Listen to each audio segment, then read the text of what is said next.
This is the broadcast from City Hall, the home of the Greater London Authority. Please stand by.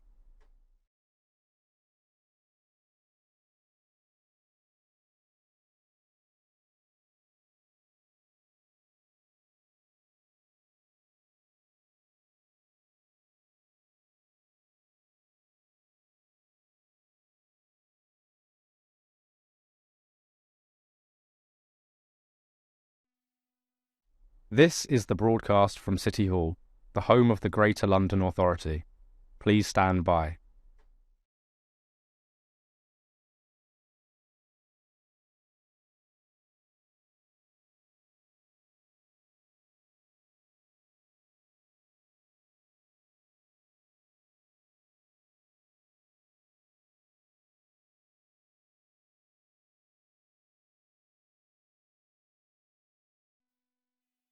This is the broadcast from City Hall, the home of the Greater London Authority. Please stand by.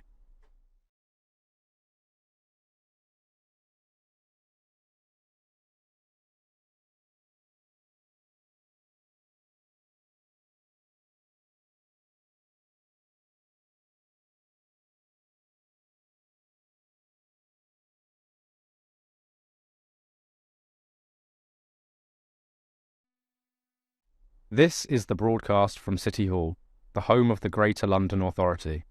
Please stand by.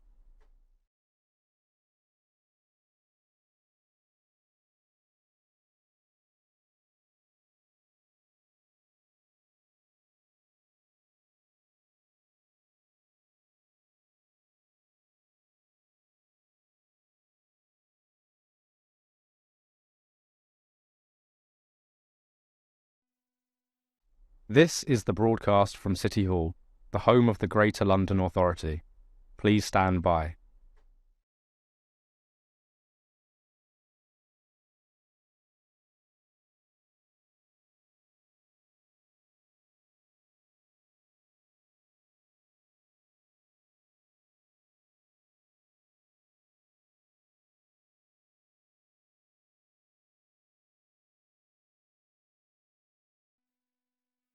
This is the broadcast from City Hall, the home of the Greater London Authority. Please stand by.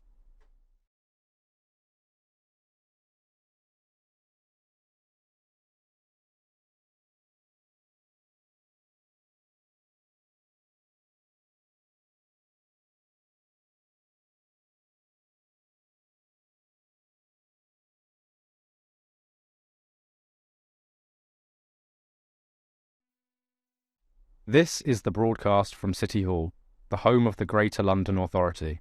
Please stand by.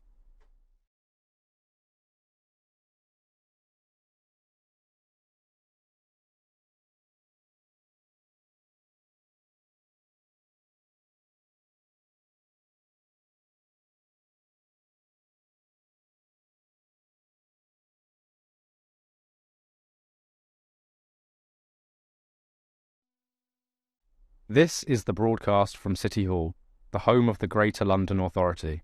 Please stand by.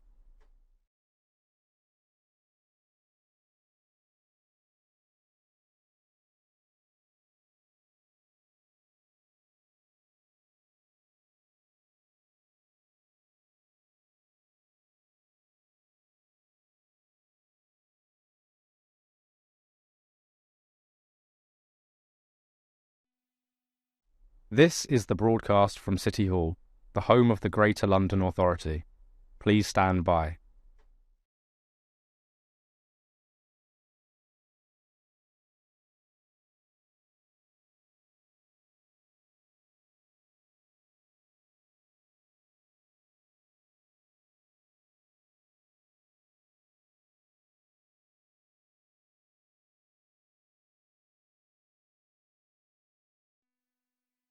This is the broadcast from City Hall, the home of the Greater London Authority. Please stand by.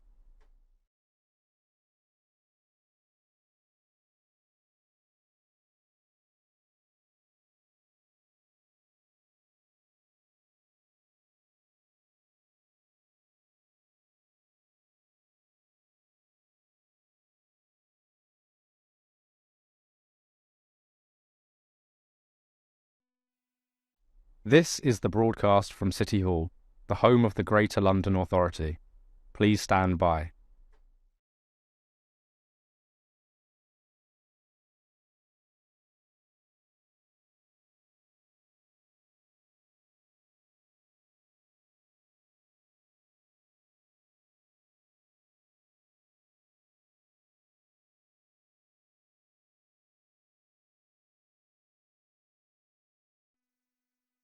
This is the broadcast from City Hall, the home of the Greater London Authority. Please stand by.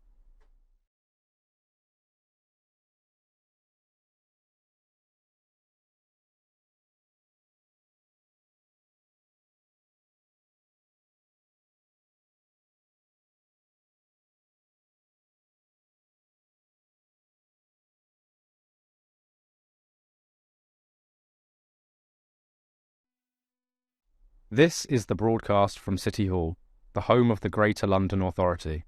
Please stand by.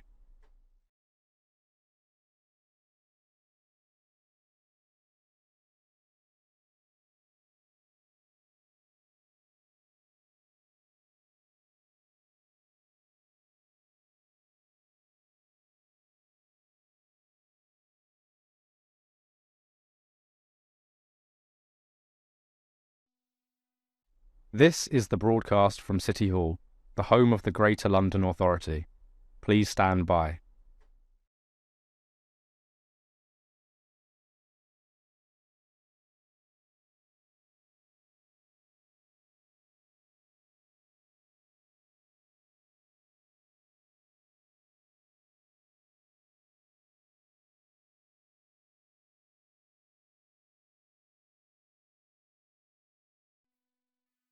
This is the broadcast from City Hall, the home of the Greater London Authority. Please stand by.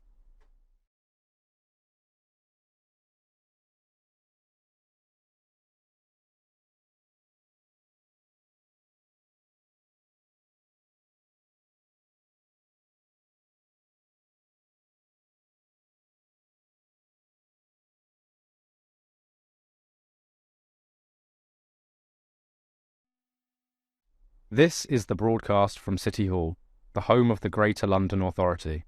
Please stand by.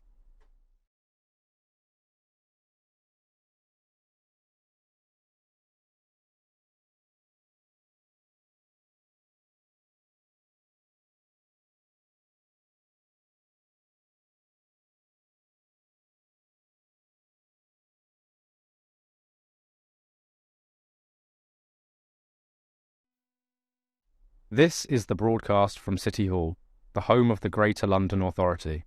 Please stand by.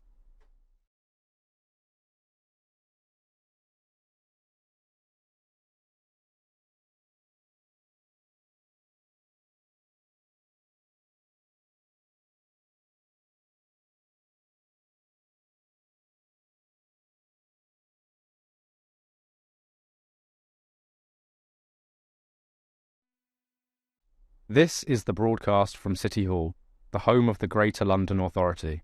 Please stand by.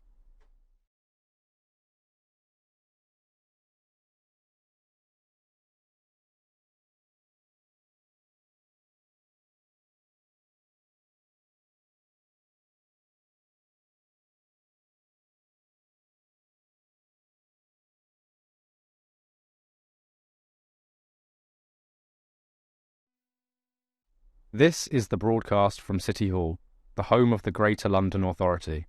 Please stand by.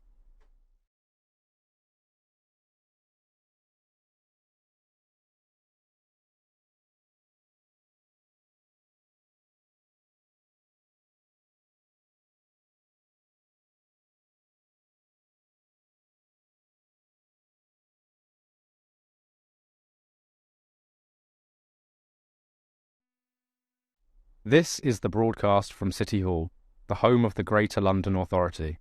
Please stand by.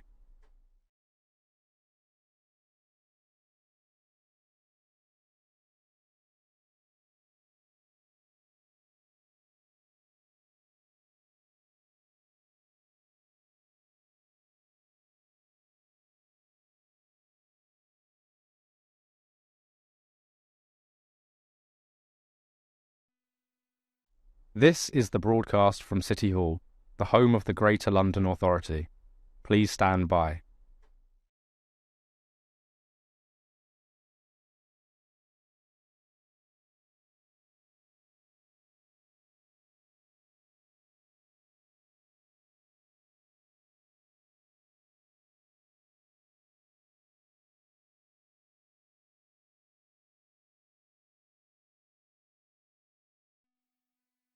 This is the broadcast from City Hall, the home of the Greater London Authority. Please stand by.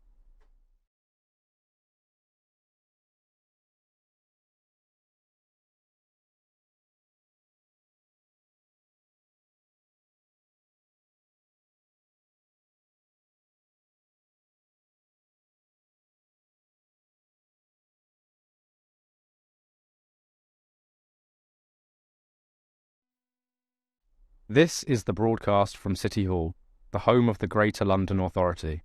Please stand by.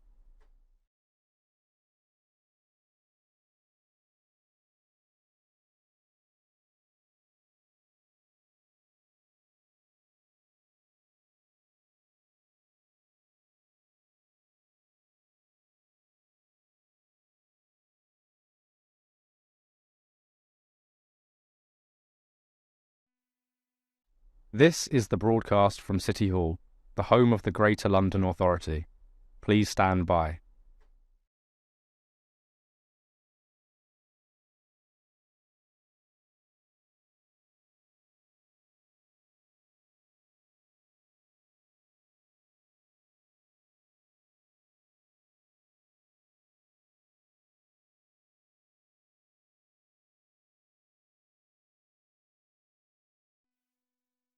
This is the broadcast from City Hall, the home of the Greater London Authority. Please stand by.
Welcome to today's meeting of the Fire, Resilience and Emergency Planning Committee. On our agenda today is a discussion on the safety of London's multi-storey residential buildings. Before we begin, we have a few small items of business. Please may I remind participants to silence your devices. Members of the public might like to follow @London Assembly on social media and use the hashtag #AssemblyFire for this meeting. Can I ask our clerk, Diane Richards, to confirm any apologies for today's meeting? Thank you, Chair. No apologies for absence have been received today. Thank you. And can we note the list of offices held by Assembly members? And can I also ask members if they have any disclosable interest in specific items listed on the agenda? Can we confirm the minutes of the meetings held on 28th of July and 18th of the 28th of June and the 18th of July as a correct record? Sakina, thank you so much. Can we note the completed and outstanding actions arising from previous meetings of the committee? Noted. So good. And can we note actions taken by me as chair under delegated authority in consultation with party group lead members to agree our letter to the London Fire Brigade on the availability of fire appliances, our letter to the London Fire Brigade on training, and our letter to the Minister of State for regulatory reform regarding regulation of e-scooters and e-bikes? And can we note the response from the Brigade to the letter on the availability of fire appliances? Great. Can we also note the response from the Minister for Crime, Policing and Fire to the committee's letter regarding enhanced disclosure and barring service checks? Okay, we can now move on to our main item, a discussion on the safety of London's multi-storey residential buildings. Can I welcome our rather large panel today? We have Dom Ellis, Deputy Commissioner, London Fire Brigade; Charlie Pugsley, Assistant Commissioner, London Fire Brigade; Nick Coombe, MBE, Head of Protection, National Fire Chiefs Council; Tom Copley, Deputy Mayor for Housing and Residential Development; Roxanne Ohene, Assistant Director, Building Safety, Housing and Land at the GLA; Jules Pipe, CBE, Deputy Mayor for Planning, Regeneration and Skills; Dr. Helen Richman, Building Safety Act Secondary Legislation Program Lead at DLUC; Camilla Sheldon, Deputy Director for Building Safety Reform at DLUC; and Tim Galloway, Deputy Director, Building Safety Program, HSE. Thank you all for being here. My first question is to you, Tom. More than 6 years after the Grenfell fire, remediation of London's high-rise residential buildings has yet to be completed.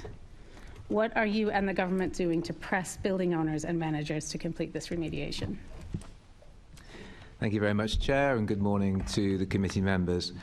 Yes, you're absolutely right to highlight that more than 6 years after Grenfell, far too many people, both in London and indeed across the country, are still living in buildings which have not yet been remediated from unsafe cladding, but also, of course, other building safety defects that are often picked up during the course of cladding remediation.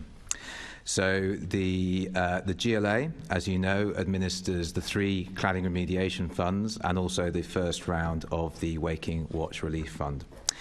We work closely with colleagues at DLUC to ensure that applications progress through the remediation funds as quickly as possible. It's worth noting that progress on remediation is often contingent on the complexity of the works. But the GLA and DLUC continue to collaborate to ensure we are delivering a remediation programme at pace and with the right controls to make the best use of public funds. So just to give you an example of the progress we have been making. We've made significant progress on the private sector ACM cladding remediation fund, where we've successfully funded the remediation of 81% of our stock. And that's in contrast to Greater Manchester, where 72% of private sector cladding remediation fund buildings have completed remediation. So London is progressing. As you know, the government are setting up a cladding safety scheme, and this is expected to cover a much larger number of buildings than the Building Safety Fund does, and this will remediate buildings between 11 and 18 metres. So we made a decision not to deliver the cladding safety scheme in London. The GLA does not currently have the staffing or the technical expertise required to deliver this programme. So we've delegated the cladding safety scheme to Homes England to administer, which allows the GLA to focus our resources and skills from our existing team on the developments in London which are the most high-risk buildings, i.e. buildings over 18 metres. So we welcome, of course, the government's expansion of the remediation funds to buildings between 11 to 18 metres. However, it is the Mayor's position that all leaseholders in all buildings, regardless of height, should be protected from paying for the cost of remediating building faults that were not their fault. So it is the Mayor's position that the government ought to be making funding available for buildings below 11 metres, as well as higher buildings, as taller buildings as well. We agree with the government that the development sector should pay. In fact, it was the Mayor originally, I think in December 2021, that called on the government to introduce a developer levy. We are, of course, pleased that the government has put this into place and, of course, has set up the responsible actors scheme whereby developers will pay for the cost, either remediate the buildings themselves or reimburse the government for the cost of remediating those buildings. So we have been making progress in London. But going back to the original point that you made, Chair, we are 6 years on from Grenfell, and there are still far too many people living in unsafe buildings. Thank you for that.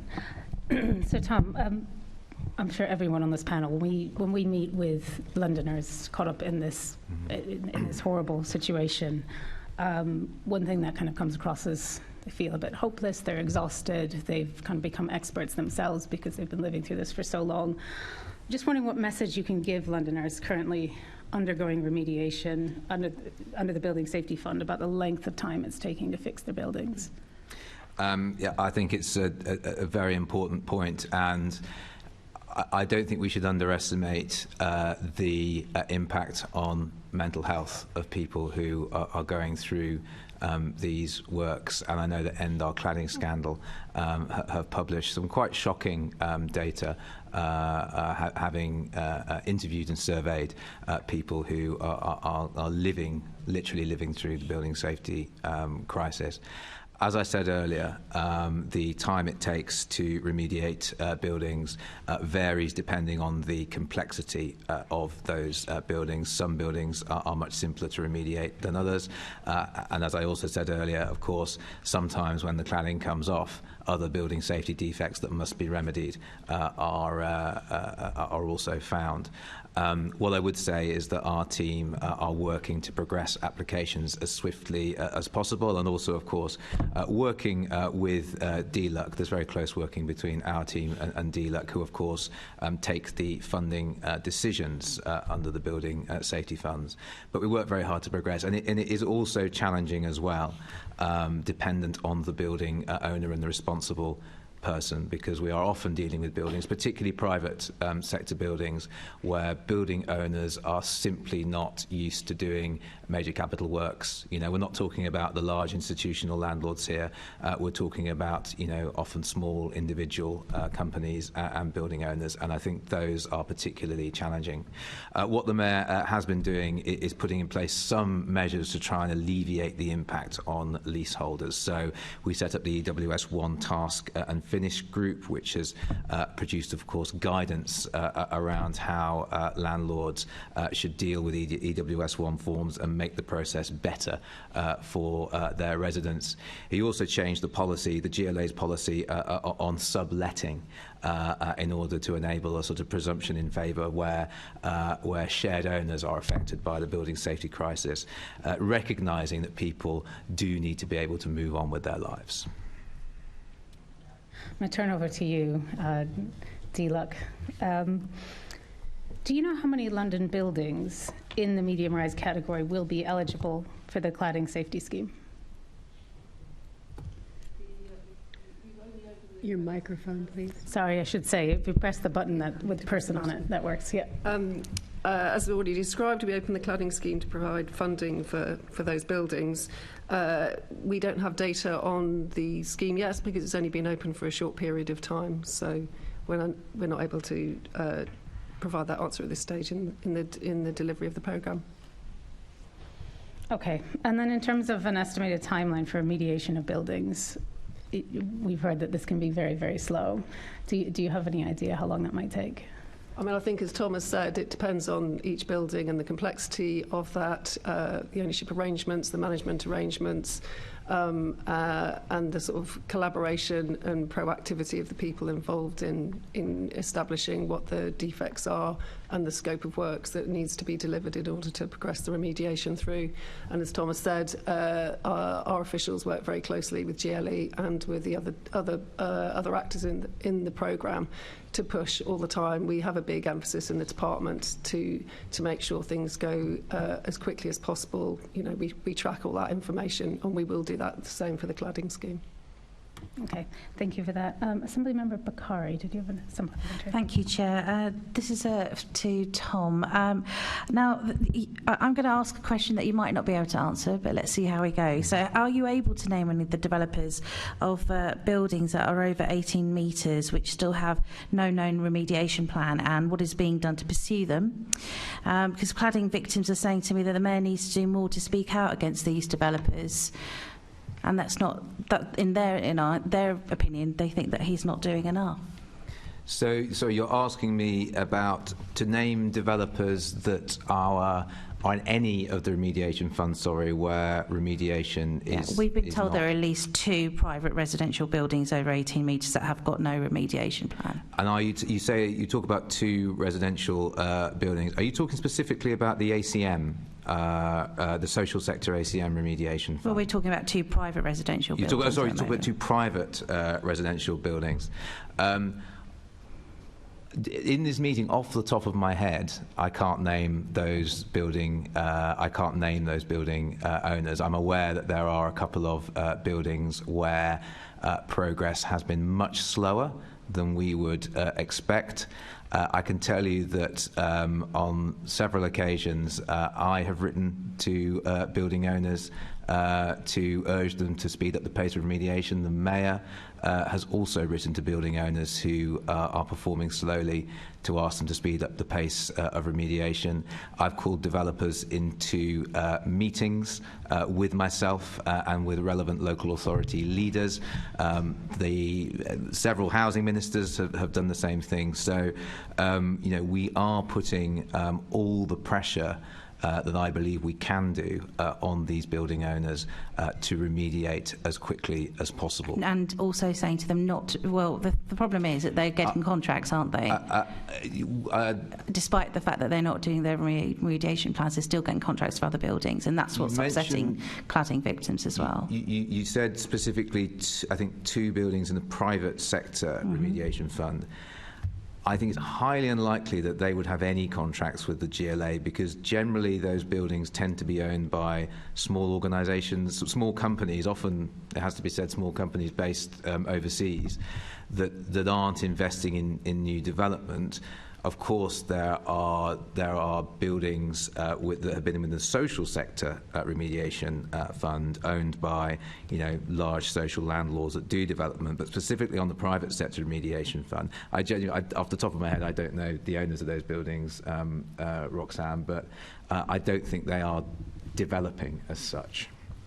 I think that's right. We could probably come back to you with further specific information. I think it's also worth noting the work that the GLA is doing to support the department on the developer pledge, where developers have made commitments that they will pay back remediation or remediate those buildings themselves.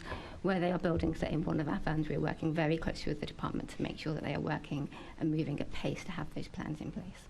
Okay, all right. I promise I'll keep it brief. So. Yeah.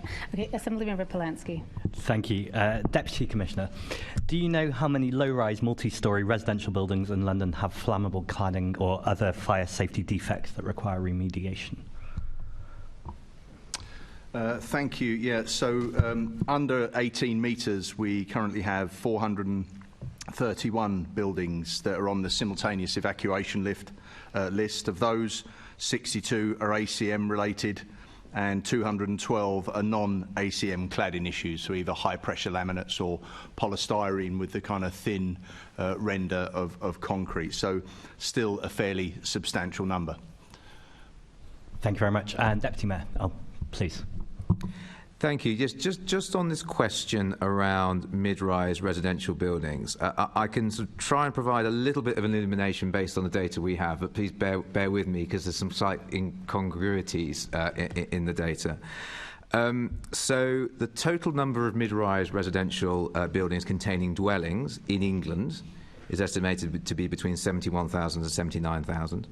And of these, between 6,220 and 8,890 residential mid-rise buildings require work to alleviate external wall system risks. Now, this is where the data gets a little bit incongruous. So the data indicates 64% of mid-rise residential buildings are located in London. However, that's slightly different because that's not mid-rise residential buildings with dwellings specifically. So that could include, hospitals or boarding schools or things like that. So the best sort of guess that I could give you, and again, I think we need improved data on this, is that around 60% to two-thirds potentially of those buildings, the mid-rise buildings that are affected across England, will be in London. But, there is a health warning attached to that information, but it's the best information I have. That's really helpful. When you say we need improved data, do you know whose direct responsibility that would be, or how we might go about getting that data? I think actually it would need to be the department. So this data comes from the government, comes from the department, and of course this is a scheme which although we will be taking a great deal of interest in as the GLA, is being administered by Homes England on our behalf. Okay, makes sense. Can I ask you about low-rise residential buildings, so under 11 metres? What options are available for Londoners who are in those buildings? Unfortunately, I think the options in terms of any kind of public funding are very, very limited because of the way the government has drawn the cut-off at 11 metres. Roxanne, is there any? Do you have any sort of information on how those residents might be able to protect themselves from costs? So as I understand it, the government... as I understand it, on those buildings below 11 metres, the government's made the position that those are low risk, and so there is currently any government funding for those individual buildings. I think individual leaseholders can reach out to the government where they think there are concerns around their building, but the government position is there is no government funding, and so we do not currently administer any schemes for those buildings below 11 metres. Thank you. And Deputy Mayor, to come back to you, we went on a site visit recently, and as we spoke to people, and just generally, they talk about living in these buildings and feeling trapped and just feeling like there's no support at all. I'm sure you can totally empathise with kind of what they're feeling. What are you doing to lobby the government or to try and get that changed? Are you talking to people in low-rise or in mid-rise? Low-rise. In low-rise. Well, the Mayor has been very consistent and has repeatedly, in all of the lobbying that he's done of the government over many years on building safety, been very clear that this needs to protect all leaseholders. And that includes not just leaseholders living in low-rise buildings, it also includes leaseholders living in buildings with non-cladding fire safety defects. And that has been his consistent position. And I do think that the lobbying, and I'm not just saying the Mayor, this is not just the Mayor's lobbying, there's been a huge amount of lobbying by organisations like End Our Cladding Scandal and UCAB who have really moved things on this. But we have seen, this progression from where we were a few years ago in terms of eligibility. And I think it's important that we keep up the pressure collectively between whether it's London government, local government, voluntary organisations and campaign organisations in this space, because we've made progress before. I think, there's the potential to make more progress again. Please do keep doing everything you can, because we hear from them a lot, and I appreciate that your hands are tied in a certain aspect, but please keep that up. One place your hands aren't tied is in the Mayor's Affordable Home Scheme. Mm-hmm. How many homes or buildings within that scheme have flammable cladding? None. The Mayor, as far as I'm aware, we've taken a very strong view on combustibles. So.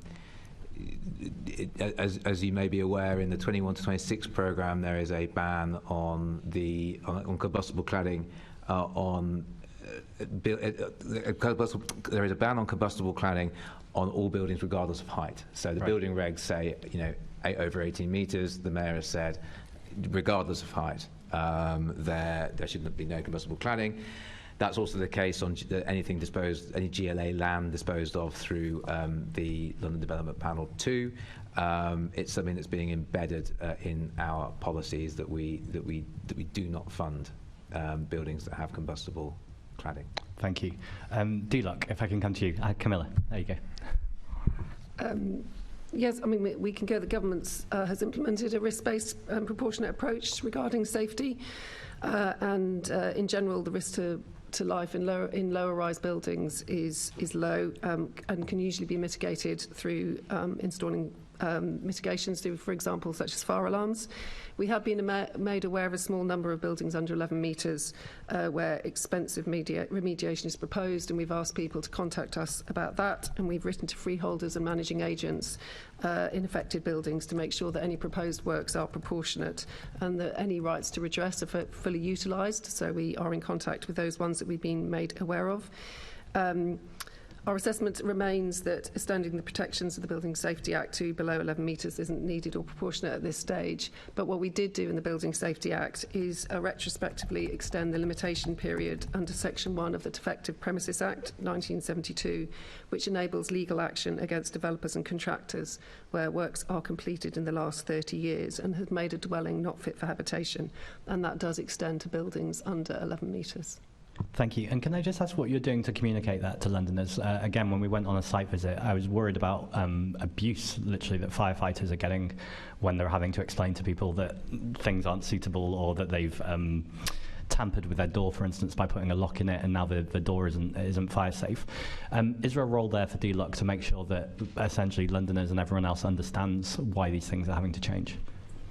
I mean, we've ministers have made these points in Parliament and in the House. We've shared that with NFCC and others, but I mean, I'm happy to take that away and see if there's more that we can do. I think that would be great, because obviously there's a role for the London Fire Brigade that they recognise to do that education, but I also think if you're trying to educate people that you're not the problem, you probably do need support from government on that too. It's something I would also expect that Home Office would be in discussion with NFCC and others on that point as well. Thank you. Moving on to compliance with the new Code of Practice for remediation of residential buildings. Yep. How will you ensure it's published in July? Sorry? So will it be published in July? We've published it. Okay, fantastic. So we did publish it in July. So with that, if residents believe they've not been effectively engaged in a remediation project, how can they seek help? Well, so we're really clear in all of the communications that we have with developers and freeholders and so on that they should be complying with the guidance in the Code of Conduct, and we'll take action with the ones that we are in contact with to make that very clear to the developers and the freeholders that we have within the funds. Thank you. And then coming back to the Code of Practice, the question actually is how will you ensure compliance with that Code of Practice that was published in July? So at the moment it's guidance at the moment, and we're doing that through making it very clear with the actors who are in the schemes that we are funding, that they need to ensure that they are complying with, that they are adhering to the code. Do you have any more specifics in that? Because it just sounds like you're just saying that we're telling them to comply, but how will you ensure that compliance? At the moment, it's guidance, so that's the position, and we expect people to adhere with it.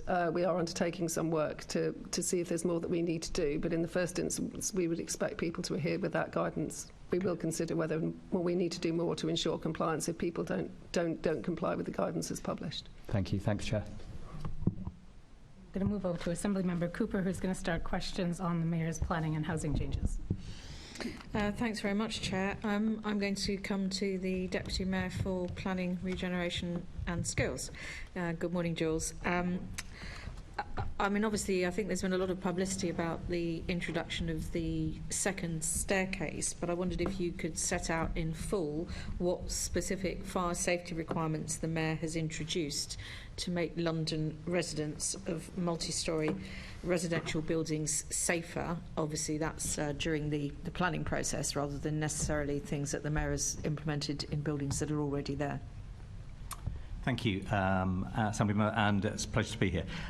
Yes, the intervention by the Mayor in terms of planning comes down to two key things that were introduced in the London Plan.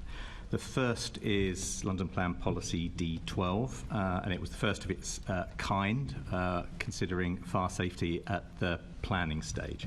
All too often in the past, these issues have been left to the building control stage once the building is nearing completion. But in line with the Hackett report, D12 ensures that fire safety is considered at the planning stage of a building and making sure that developers deal with it there and then. through producing a fire statement, and this applies to any major developments that is over 10 residential units or more than 1,000 square metres of non-residential floor space.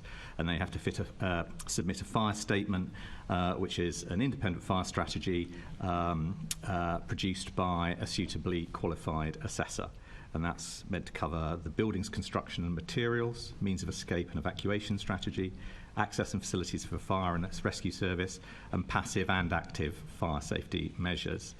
And the need for that fire assessment does go further than the requirements for planning Gateway 1. It applies to all land uses, doesn't include a height threshold, requires more aspects of fire safety to be demonstrated at the planning application stage than Gateway 1. Yeah, so that's the first part, and then more briefly the second part. Sorry, can I just ask you then? So, what's the situation with developments of under 10 units? They are not required to produce that statement, and it's and also they wouldn't come to us, so it's a matter for the local authorities. The other issue, London Plan Policy D5. Requires that developments are designed to allow safe and dignified emergency evacuation for all building users, and in all developments that include a lift core should include at least one evacuation lift, and that is in addition to the dedicated firefighting lift. I mean, obviously, schemes that are under 150 units don't come through the stage 1, stage 2 process anyway. So how much assessment is being made that these new London Plan requirements for schemes that are less than 150 units, let alone less than 10, are definitely being adhered to? Well, unfortunately, like all planning policy, we are relying on local authorities to adopt that policy and implement that policy. We don't have the resources to monitor and enforce. And even enforcement action on actual developments does fall to local authorities. We have no enforcement powers or resources. So do you know, for example, whether obviously people who go onto the planning applications committee in local authorities, who are going to be the ones who will be considering all these applications, whether 150 units above or below, and you have to be trained because it's quasi-judicial to go onto a planning applications committee. Do you know if the training for PAC members now includes issues around fire safety and means of escape and evacuation and building materials? I'm not aware whether it does or doesn't, but we are not expecting those taking those decisions to be trained in the issues around fire safety. You might expect the reports to cover it, though. It will require under D12 and D5 the aspects that I outlined, and it will cover the responses from the statutory consultees, such as the Fire Brigade. But neither the planning officers or the planning committee are required or indeed legally competent or technically competent to actually take judgment issues on those contents. It will be reliant on advice from those consultees, and as far as D12 and D5 go, the presence of those requirements having been fulfilled. So essentially, the way that these additional measures are fitting into the planning process, as far as we're concerned here at the Greater London Authority, a lot of the fire assessment is going to be done in the local authority setting rather than, and it's not necessarily something that we're able to track. Well, again, I don't want to put words in your mouth, but that sounds like. Well, again, when you say assessing, it won't be planners. Planners are not qualified to undertake fire assessments. They will be judging whether a suitable fire assessment has been produced, and whether it is sufficient in terms of someone who is qualified considering this, whether they have the information available. But they are not qualified to take a judgment any more than the committee is qualified to take a judgment. This is what I mean about the presence or absence of the required information for those people who are qualified to take the judgment, that it is available for them to take that judgment. Okay. I'd like to ask you about the whether or not there's been a chilling effect by some of these changes, but I think my colleague is going to come on to that in a second. Thanks very much. Assemblymember Bakari has a supplement. Thank you.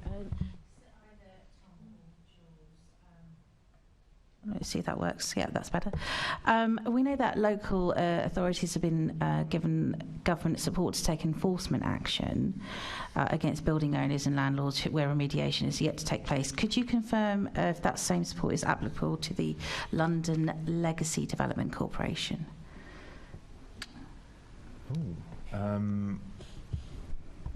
I am not aware. No, nor am I. It's something we'd have to check. It would be great if we can find out. Thank you. Yeah. Assemblymember Sheikh. Thank you, Chair, and good morning to the panel. Quite a large panel. Great to have you with us this morning. Jules, I wanted to speak to you about the second staircases conversation that's currently quite topical, given the government's announcement recently of changing the threshold from 30 metres down to 18 metres, buildings of that height requiring a second staircase, which was really warmly welcomed. And rarely do I congratulate the government, but certainly on this, I think they've taken the right position. So to that end, I was wondering what conversations have been had internally with yourself and the Mayor in regards to our policy in the London plan of changing the threshold to have a second staircase for buildings of 18 metres rather than 30. When the consultation was announced in December 22, the Mayor acted very swiftly in saying that, stating that he would not entertain applications above 30 metres with a single staircase. And that was really an attempt through kind of leadership to deter people from pushing those developments forward, because obviously an announcement from the Secretary of State is not policy, and one can't turn down applications on the basis of an announcement from the Secretary of State in that way. Yet the direction of travel seemed pretty clear, and the Secretary of State did infer quite strongly that there would be a very short transition period, and therefore it seemed perverse to entertain buildings above 30 metres with a single staircase. The situation with 18 metres is somewhat different. That the announcement, a verbal announcement, has been made. The one in December was obviously the written consultation about 30 metres. A verbal announcement has been made, and furthermore, the inference has been very strong that the transitional arrangements could be quite extended, and that the Secretary of State has even made a statement saying that he wouldn't want to see a chilling effect on the development pipeline as a result of implementing the 18-metre threshold. So it's been made pretty clear to us that a move by the Mayor to attempt to refuse applications at 18 metres would be easily challengeable in court, and the government would intervene. And indeed, the Secretary of State has criticised the Mayor for having acted on the 30-metre threshold, and saying that, and criticised him for not being in lockstep with the government at the time, which I think is quite strange given the subject matter. So at the moment, we are dissuading people from bringing forward developments above 18 metres with at all, even if they have two staircases, for a matter of weeks, in the hope that the government will stick to its word, that it will bring forward what the transition arrangements are going to be.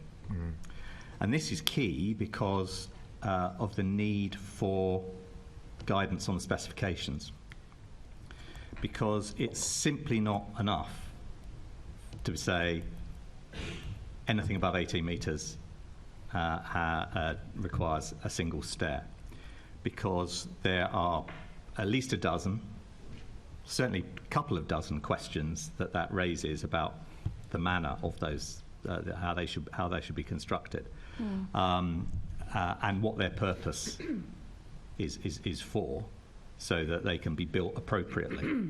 And anyone just ploughing ahead and saying a single staircase in addition to the staircase and lift core over there, leaves themselves open to quite an expensive redesign and going through planning again if they take those wrong decisions. So it's absolutely vital, and we said this the moment after last December, the moment that the announcement came out about 30 in the consultation, we said we need to know what the regulations are and the specifications required for this, because if there's one thing we know about the development industry, it's that uncertainty is what kills things.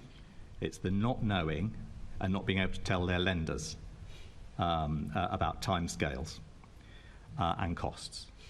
And we have been begging for action on the specifications since that date, about the 30. And it just and actually the difference between 30 and 18 doesn't really make that much difference on a lot of the questions that need to be satisfied, as in who are they for, how are they to be used, is there meant to be a specific distance between them, if there is, how far, if they can be adjacent. Can they be adjacent with suitable fire break materials between the two? So does everyone have to have equal access to the stairs? So does that mean, say, they have to be at the opposite ends of a corridor? So there are endless number of questions that must be answered by the government before the development sector can make progress on this.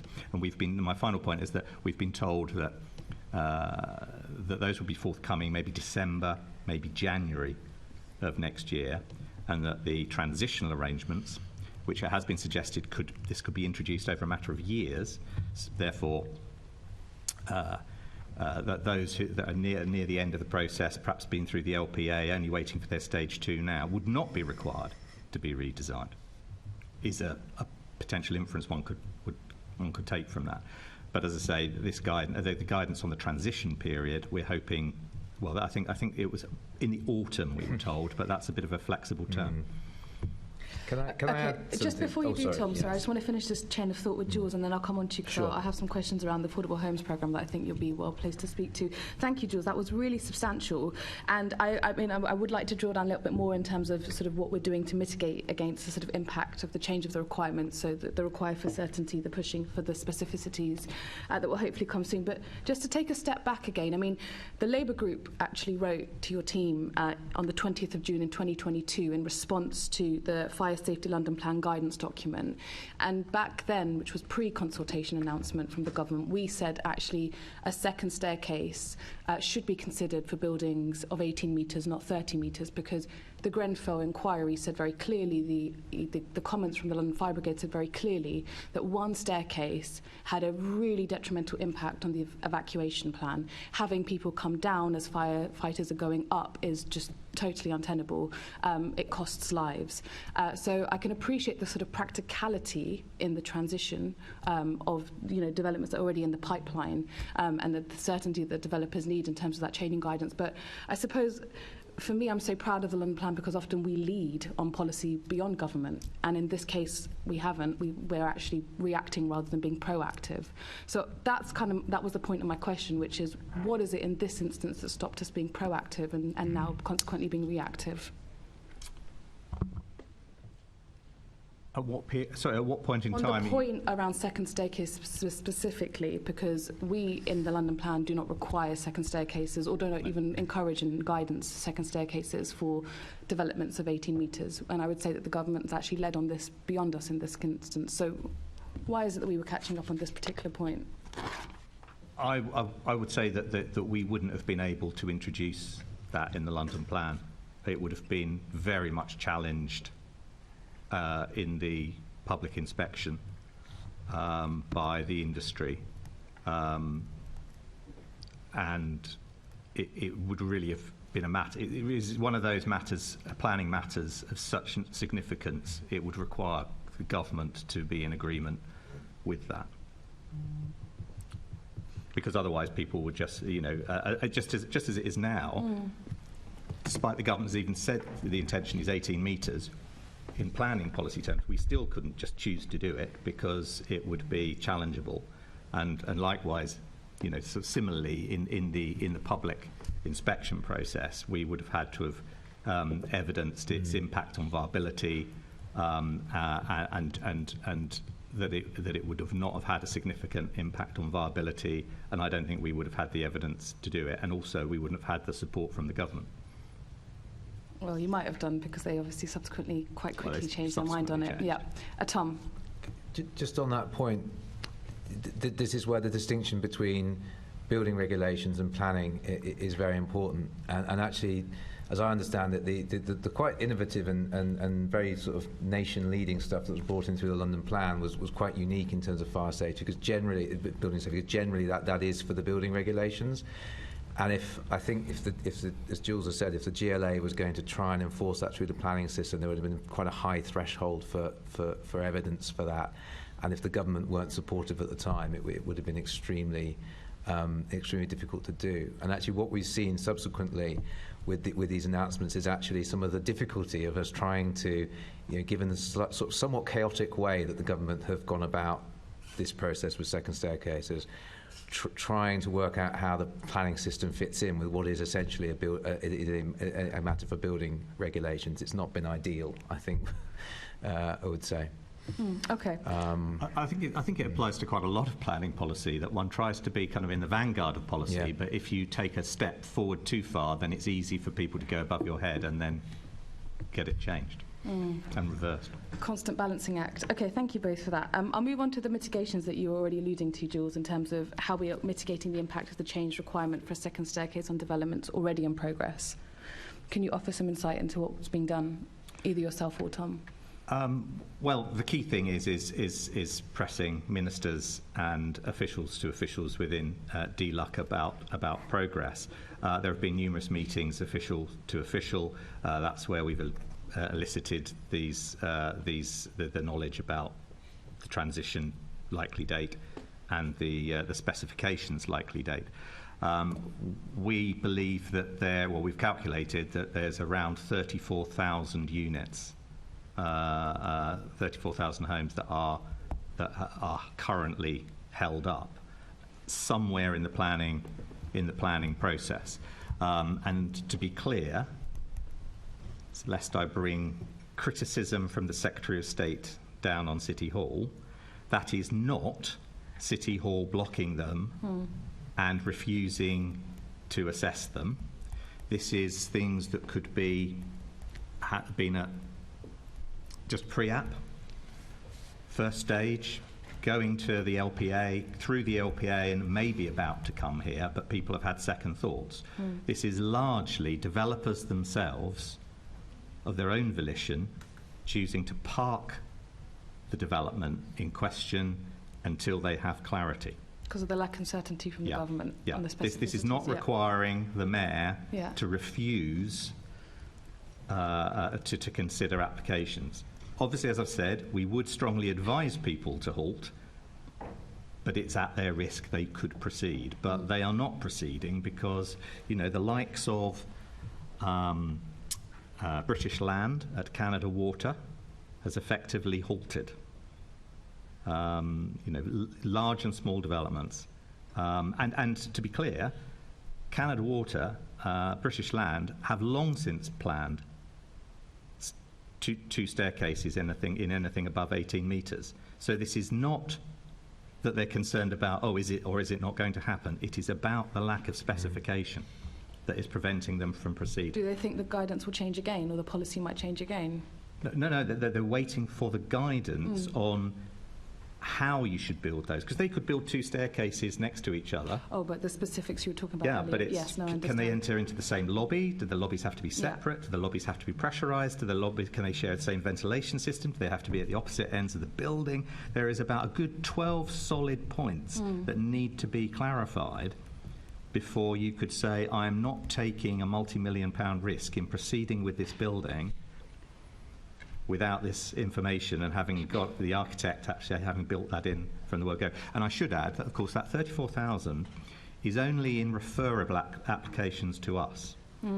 One could safely assume there are tens of thousands of further applications at different stages that are out in the boroughs that the mayor that wouldn't pass the mayor's desk and we're not aware of. Thank you, Jules. That was really substantial and surprising that there's been such a delay on the government from this, given that they've been indicating they're keen for this poly for some time. So, well, it has been 9 months. Through the chair, I mean, it has been 9 months. I mean, a lot of this specification would apply whether it was 30 metres or 18 metres as to, you know, ventilation, lobbies, adjacent, non-adjacent, different ends of the building. It doesn't make any difference whether it's 30 or 18, and we're 9 months further on, and yet there is no signal. Why do you think there's been this delay? I couldn't answer for the Secretary of State. And we'll leave that to the minds and speculation of listeners. Thank you, Jules. Tom, could you let me know what you think about how this new requirement and I guess that's sort of the uncertainty that's created within the market and developers has impact on the delivery of the affordable homes programme? It's having a major impact on delivery. I mean, affordable providers are now, I think, more or less likely to be affected by this than large private developers. And things have pretty much ground to a standstill in terms of planning applications, as Jules has said. I spoke to affordable providers. I spoke to one major affordable provider recently that said now that they will essentially focus on building buildings of 5 stories or less. That will be their preference now.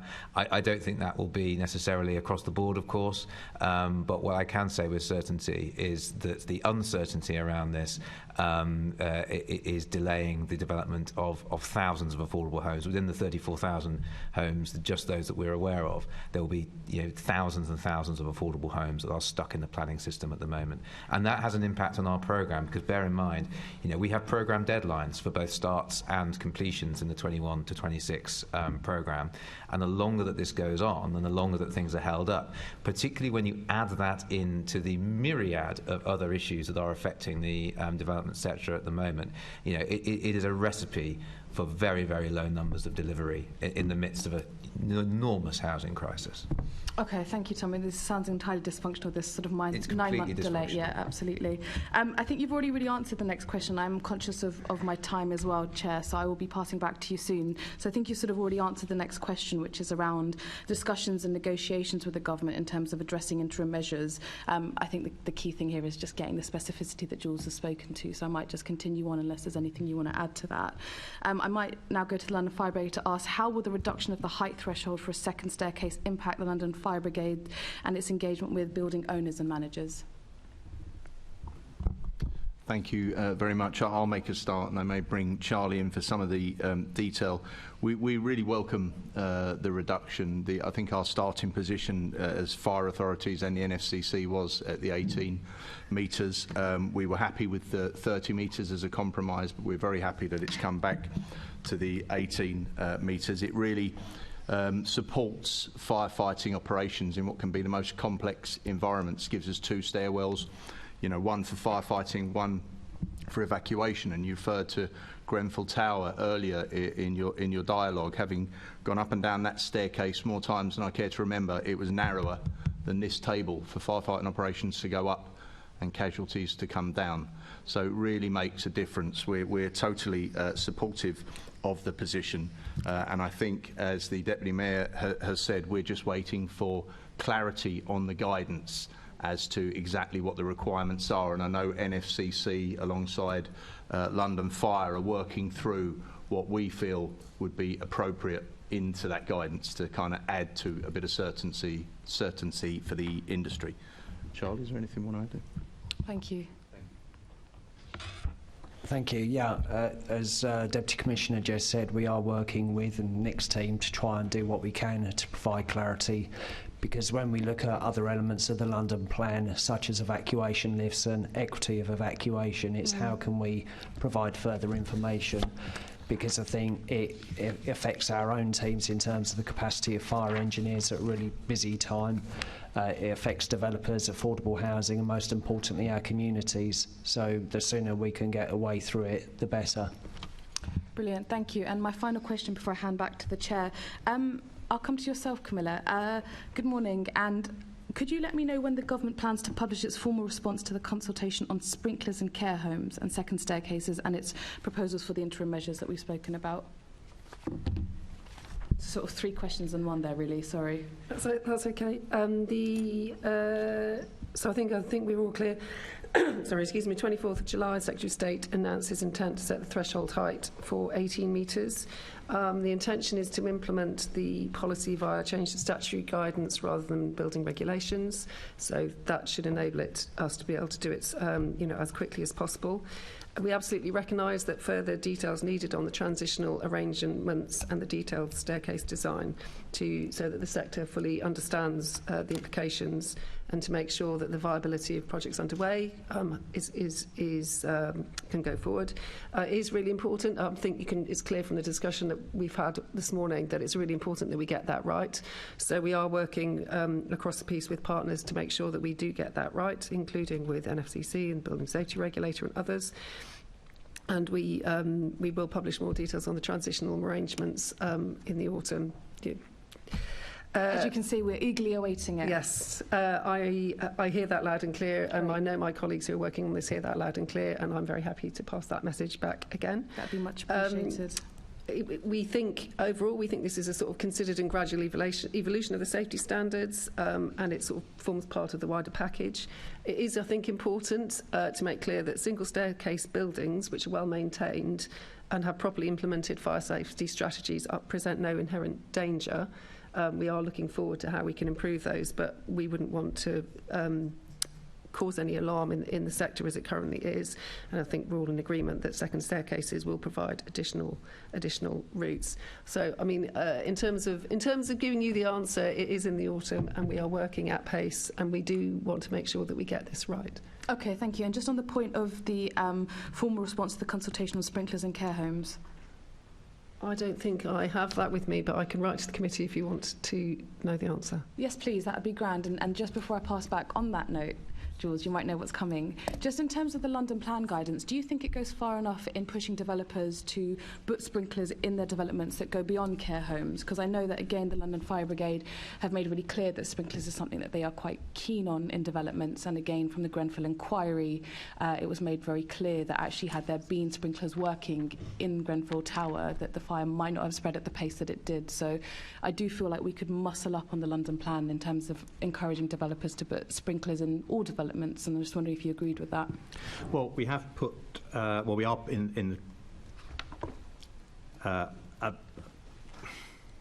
we're about to effectively pause our timetable for our publication of the fire safety guidance, the London Plan guidance, because, as can be seen from this discussion this morning, it's somewhat movable.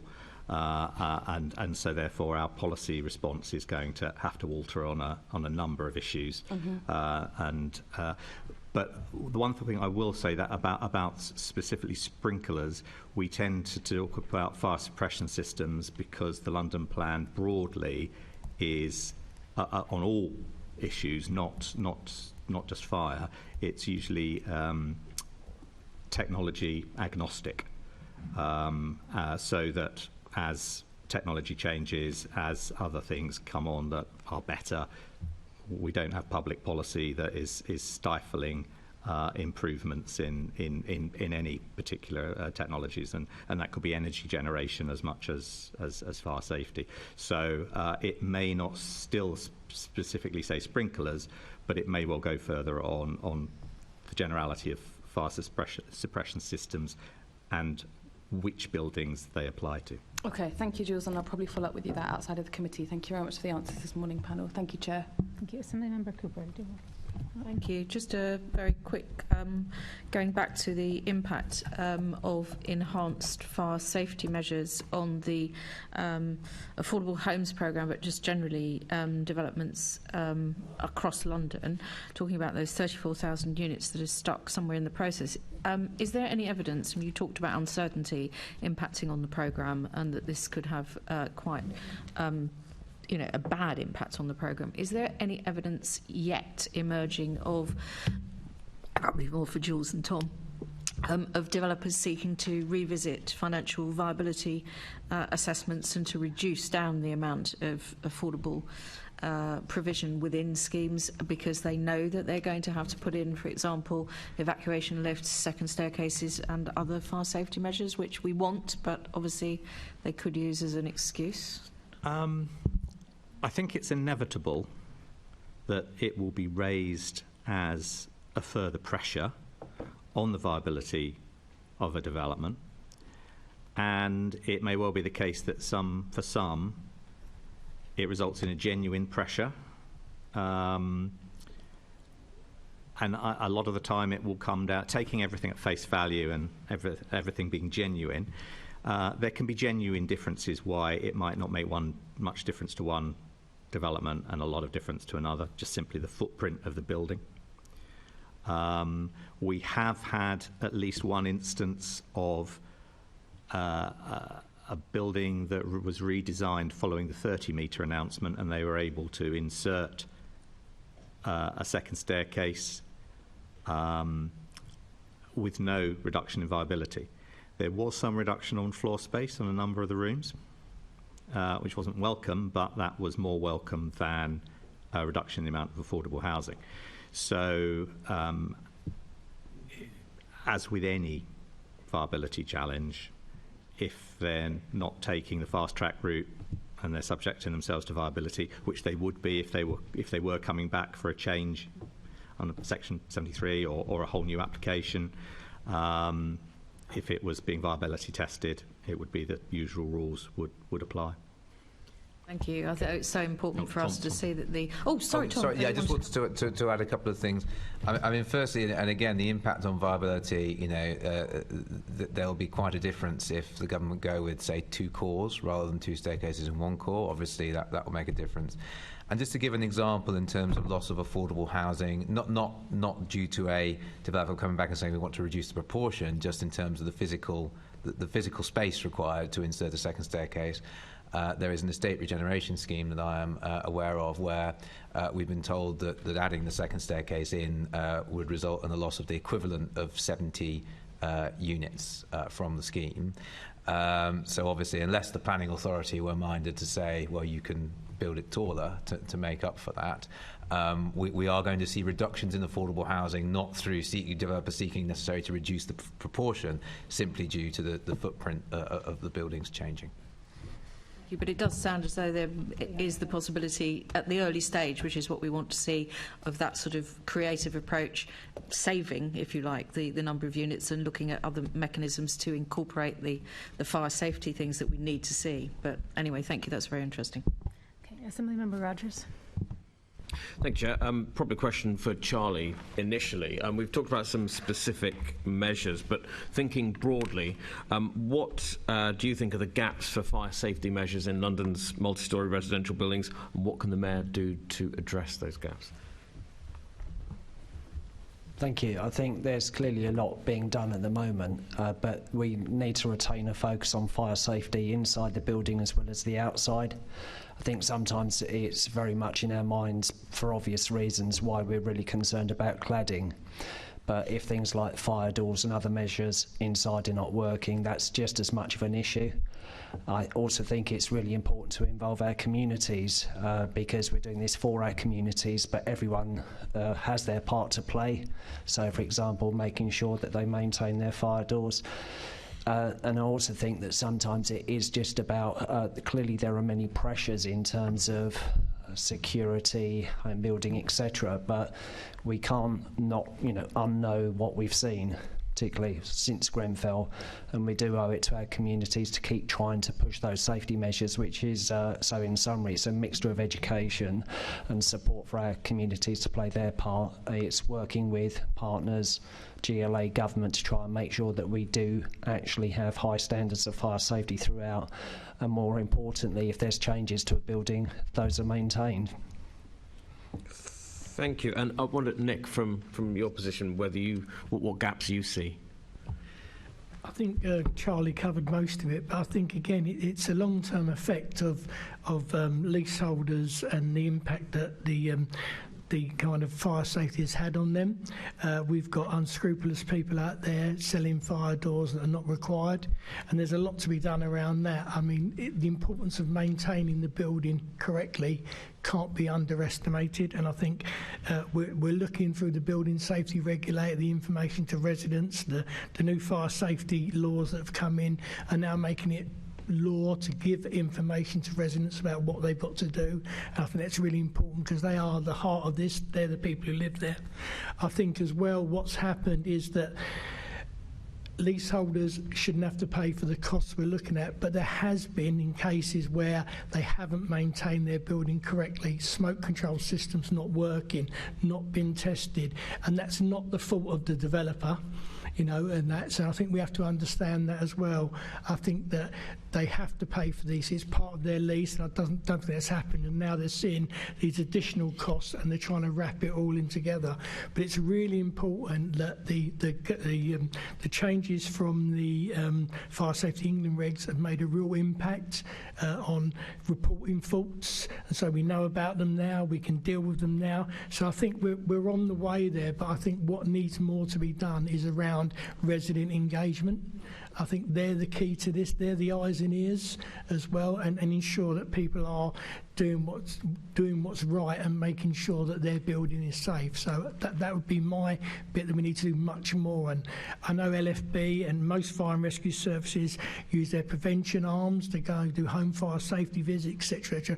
But that was very much more in the home. I think we now need to concentrate more on the kind of bits that make up the stay put of the building. I don't think people understood that before Grenfell. I think the Lacanal inquiry that I was involved in myself showed that there was a lack of knowledge around what stay put really means. Okay, so that's the kind of thing I think we're looking for. But I do think the new regulator coming in, especially in the high rise, with their resident engagement strategy, with the safety case regime, will make a real improvement. It won't be overnight, because it's not going to be overnight. We haven't got in this position overnight. The day before Grenfell, everything wasn't right in the housing world, and so we're going to take time to fix it. But I do think the new regime, once bedded in and up and running, will have a real impact on tall buildings in the capital and the country. Thank you. That's a comprehensive answer. Thank you very much. Tom and Jules, what further fire safety measures, if any, is the Mayor considering at the moment?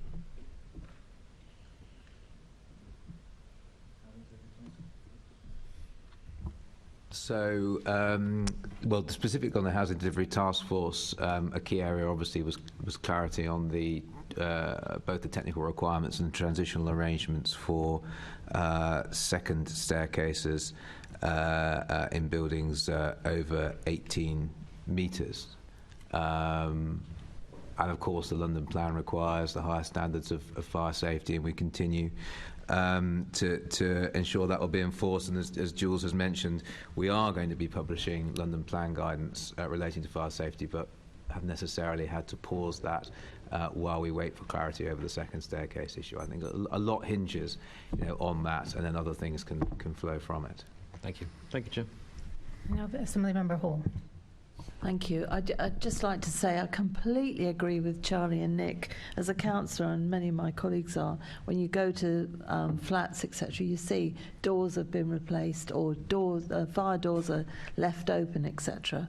And really, tenants or leaseholders, whatever, have got to start taking personal responsibility for this. It can't always be blamed on other people. But given the increase in battery-related fires, should there be more, and I hope I'm pronouncing this right, list ABD field extinguishers, which are the ones that put out the battery fires? Should there be more of those in specifically high-rise, etc.? I'll ask the Brigade. Yes, if I may come in there. I've not seen any evidence that those extinguishers have utility on the lithium-ion battery fires we're seeing. And for those of you that have been following our hashtag ChargeSafe, our advice is, to get out and get us out if you have one of these fires. We have challenges with putting these fires out with all of our equipment. I really wouldn't want members of the public having a go with extinguishers. I think the challenge with lithium ion is the building management systems. You know, if you have them in buildings, you need them in fire-resistant rooms that hopefully have some sort of mitigation in them to contain a fire if you have a lithium battery fire. So I wouldn't recommend that we leave them around and encourage members of the public to try and fight these fires. Anyone who's seen the videos will see that they literally are like grenades going off in your hallway. Is there anything you'd want to add there, Charlie? Thank you. No, I also think part of the challenge in the London landscape is that the buildings are so different.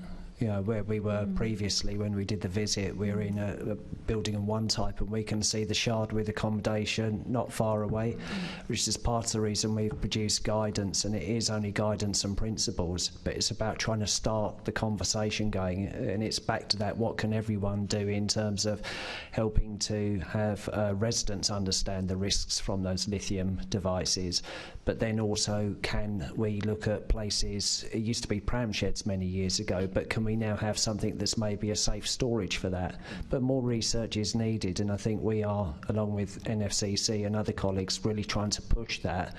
And I'll just absolutely support Dom's point about you can't see one of those fires and the videos and just think we really wouldn't want our communities to be trying to tackle that. So there's absolutely nothing that a member of the public could do to even just dampen it. Oh, well, that's the wrong thing, obviously, but dampen it down, but I don't mean with water, as it were. I think part of the charge safe bit is also about identifying the early signs, because if you see the catastrophic video that Dom referred to, when it was 10 to 12 seconds before it's this huge fireball, you know, that was precluded by a smell or by maybe a bit of smoke. So we're also trying to help people, look, if you see that, you know, don't try to move it, shut the door. If you think it's actually signs of fire, call us out, even if it's not on fire. So yes, but if it actually starts, we would suggest, you know, we can't ignore the evidence of where it just it's like having petrol thrown on the ground, isn't it? So we just would rather that people shut the door, stay out, get out, raise the alarm and call us out, and we'll do our best to do what we do. Okay, thank you very much. Thank you. We're now going to move on to Assemblymember Lord Bailey, and you'll be delighted, Tim, that you are going to get some questions in this section. I realise you've been kind of left out on the end there. So, Lord Bailey. Good morning, and panel. And this is a question for Tim, and I'll come to the good doctor shortly after that. Can you confirm that the building safety regulator will be ready to take on its new responsibilities 1st of October this year? Thank you, and good morning. Yes, I can. We stand ready to assume our responsibilities as the Building Control Authority for higher risk buildings on the 1st of October, and our portal for people to submit applications will open on the first business day thereafter, which is the 2nd. We also are aiming for the 5th of October for the registered building inspectors register to go live, and on the 10th of October for the register for approved inspectors to become registered building control approvers. I'm not quite so firm on those latter two dates because there's still work to be done to confirm that we are ready to go for that, but on the Building Control Authority we are ready and poised to assume that responsibility. Okay, thank you. And I'll go to the doctor. The Infrastructure Programme Authority rated the BSR as amber in its annual report, which indicated significant issues. What were these issues, and are you confident that these have now been addressed? Thank you. Yes. The IPA rating recognised the level of challenge in delivering the new regulators, such as we're delivering through the Building Safety Regulator for building safety. And in particular, I think on DLUC's side, there was a significant amount of secondary legislation to deliver under the Building Safety Act, which came into force only on the 28th of April 2022. And that related to the points then at which key milestones for the building safety regulator would need to be delivered. But we have achieved everything that needed to be done for the 1st of October in this regard. So DLUC in terms of secondary legislation and colleagues at the BSR in terms of delivery also met the April milestone, which was the commencement of the registration of buildings. Most regulations were laid by mid-August. The charges regulations needed to be cleared through the Treasury, and they were laid as soon as the House returned in September. So everything is now in place. In all, we've had 14 regulations, including commencement regulations that had to be delivered for the new regime, and that has been done. The Building Safety Regulator is working with the sector to get them ready for the new regime. Now, in terms of what's remaining to be done, we do have 3 further sets of regulations on the critical path, and these will contribute towards the final milestone for the BSR, which will be in April 2024, and that's when the new regime comes into force for buildings that are already occupied. So those regulations are very much well on track. We expect to lay the main set of regulations imminently, and then there will be 2 further sets of regulations to be laid probably November, December, or very early in January. So we expect to have everything in place for the final milestone in April next year. Okay, thank you. How many high-rise buildings in London have been registered to date? I think if I respond on that one. Yeah, thank you. Nationally, the latest figures I have is that just under 12,000 high-risk buildings have registered. And of those, about just over 8,000 have completed that process. I don't have figures for London, but what I do know is that 86% of the high-risk buildings that we believe are in London have registered with us. So the London figure is 86% of what we would anticipate. Okay. Is there any particular reason why the others haven't? Are they in train? Do you believe that they will do it certainly soon? And to a layman, it would be surprising that we don't know exactly how many buildings there are. If we knew exactly how many buildings there are, we wouldn't actually be registering them. Clearly, we would be. We have a good estimate, I think, from the DLUC Tall Buildings database, which was amended and augmented by the excellent work that the brigades did across the country to go out through the building risk review. That gives us a good idea of the broad area of stock. In terms of your other question, why aren't registrations taking place, I can say that there's been an awful lot of work done to publicise the need for registration. We've done an awful lot of activity, including paid for marketing in journals, etc., that we hope would reach people and organisations that need to do that registration. If there's anything that the members here and my colleagues alongside me can do to add into that message, we'd obviously welcome that. You can never have too much publicity. The duty does remain with the principal accountable person to register their building by the end of this month. Thank you. You've partially answered this question. It goes along the lines of, are you confident that high-rise buildings are being registered and that your portal is sufficiently robust to deal with a late rush? And I think that's the part I really want to concentrate on, a late rush, because I think 86% is a fairly high proportion. You'll always have the harder to reach at the end, and hopefully people will take up their responsibility. But do you think your portal will be sufficiently robust to deal with a late surge? I am. We have worked hard to create that portal. We've modified it through the registration process, for instance, to allow different methods of payment. We started out with credit cards, and we've enabled an invoice-type pay system for larger organisations. We also have a group of colleagues who are dedicated to supporting that process, enabling people to, they're ready to check applications that have been made to make sure that they're registrations that should have occurred, because around about 100 applications have been rejected because they weren't actually in scope of registration. So we have all the pieces in place that I would want us to have in place. I do acknowledge that there might be a late rush as we get closer and closer to the end of the month. Okay. Chair, thank you. Thank you for that. I think Assemblyman Bakari's question has now been... Yeah, I was just going to say, yes, it's been covered. Okay, yeah. I just want to come over to the LFB before we have a break and just ask, because obviously these... the work of the BSR has an impact on the LFB as well. I'm just wondering, has all the guidance for the BSR been shared with the LFB, and have you had enough time to kind of cascade that guidance throughout the organisation? Thank you. I think, as Tim acknowledged, there's been some late arrival of some of the legislation, and obviously the guidance would follow on for that. So the reality is it's been hugely challenging for us, and we are trying to currently cascade on a fairly live basis. Bless you. But we owe it to communities in London to make sure this works as best as possible. So from Deputy Commissioner or the Commissioner meeting with colleagues in the BSR to ourselves in terms of delivery, we're working very hard to do so. But yes, it is fair to say it is hugely challenging for these initial stages. Was there consultation or any sort of conversation ahead of time with LFB about your capacity to work with this?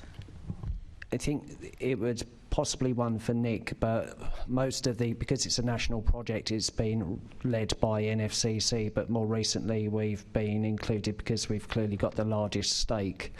But we certainly would welcome, and I think this is reflected in the conversation that Deputy Commissioner and Commissioner have had with counterparts as well, so it's not like we're getting resistance to this point, but we'd certainly welcome more work, because particularly as we get to the inoccupation phase in April, we need to make sure that what we do is achievable in terms of with the resource we have, and while noting that we still have care homes, low-rise buildings and other buildings we've talked of as part of our core work we need to consider as well. Thank you for that.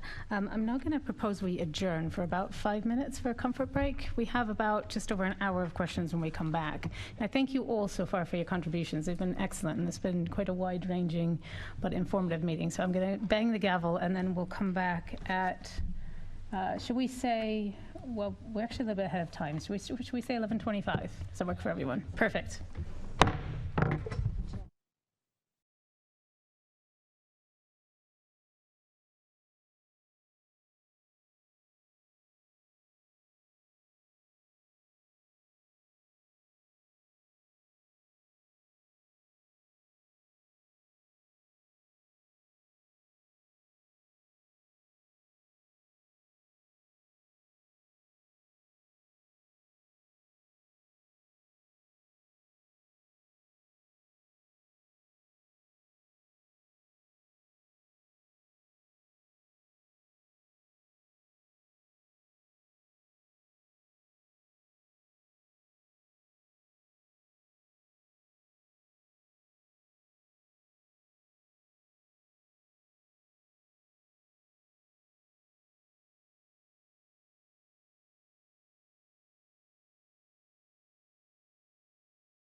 Thank you, Chair.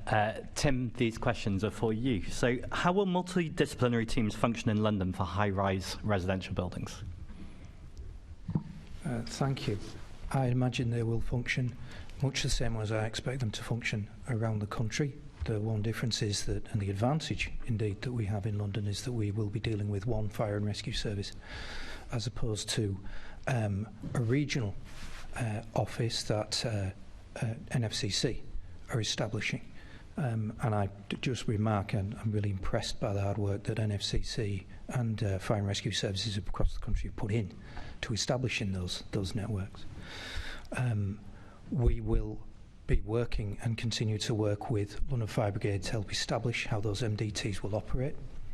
What we're anticipating is that when an application is made, we will take some time to check through that application and make sure that it's collated effectively and that the material that's needed is found.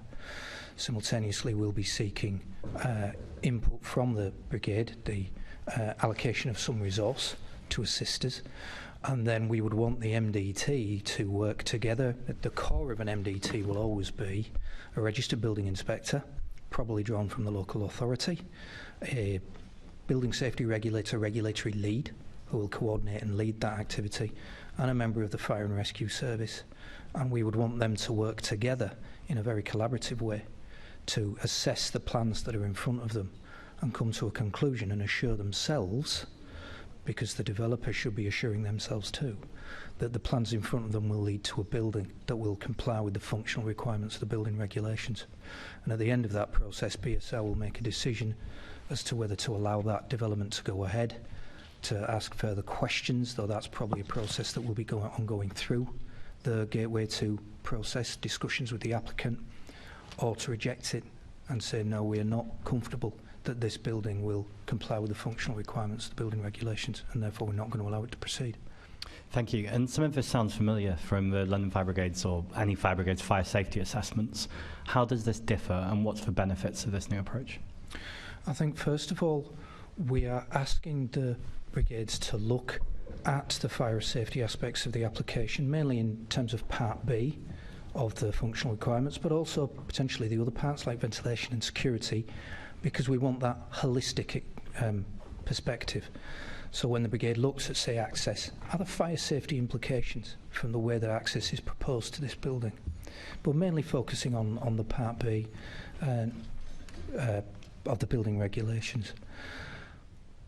What we would want is that, because it is a collaborative process led by the building safety regulator, the fire service will feel that their input is going in sufficiently early, that they are being listened to and their advice is being taken on board.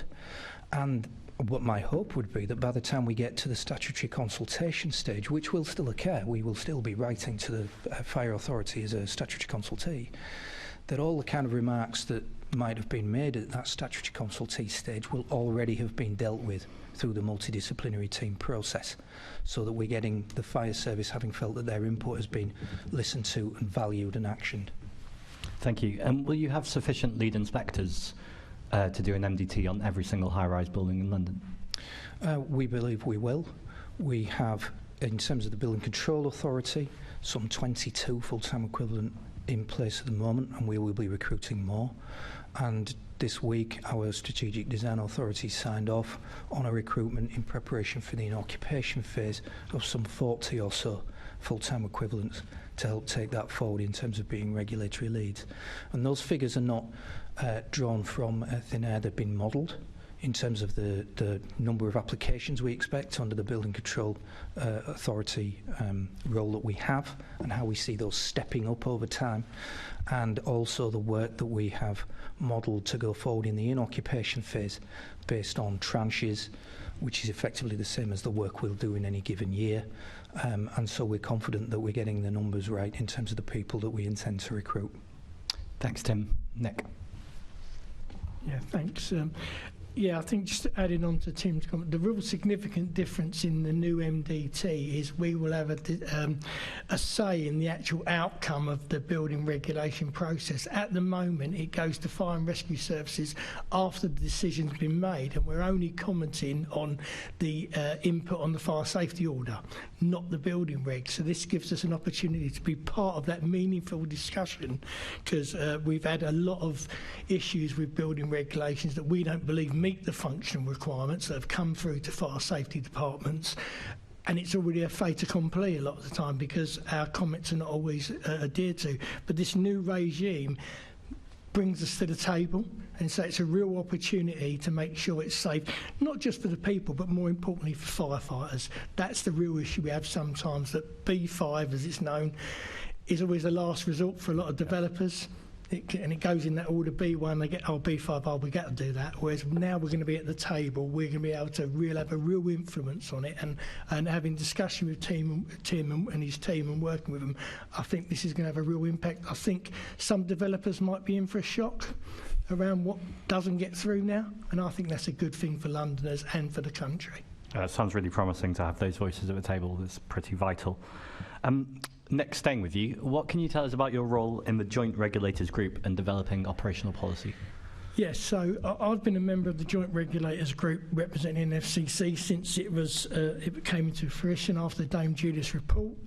It's had its moments, it's been challenging, but I think as we've worked with the department, the Home Office, the HSE, I think we've now got a more collective agreement around where things are.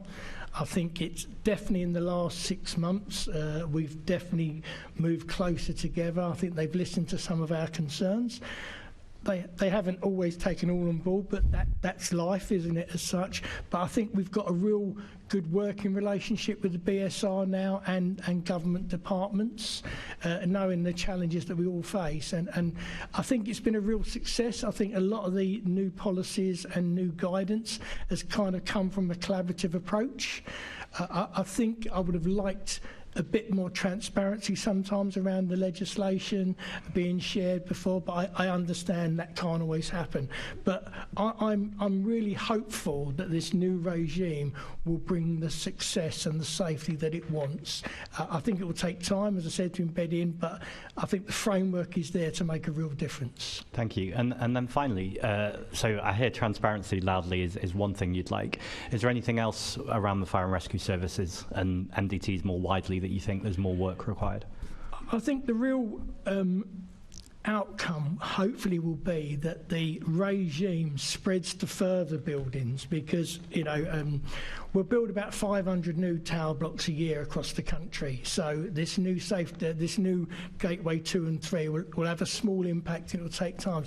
But what I'm hoping, the messages around safety for the public and firefighters cascades down into the other buildings, that the registered building inspectors that will have to be registered take this way of doing their work across all buildings. And now with the building safety regulator being the kind of guardianship of building control, we have a stronger voice against those building inspectors who have not been competent in the past, and we can write to the building safety regulator when we have concerns, and now they register them all. There's one true voice that's looking after building control, and that can only be a good thing. Thanks, Nick. Thanks, Chair. Thank you. Assembly Member Cooper. Thank you, Chair. Following on from Tim's comment about it's very welcome, it makes it slightly easier to just have to work with one fire service in London. I just wondered if either Charlie or Dom could unpack a bit for us exactly what the role of the LFB is going to be within the new multidisciplinary teams.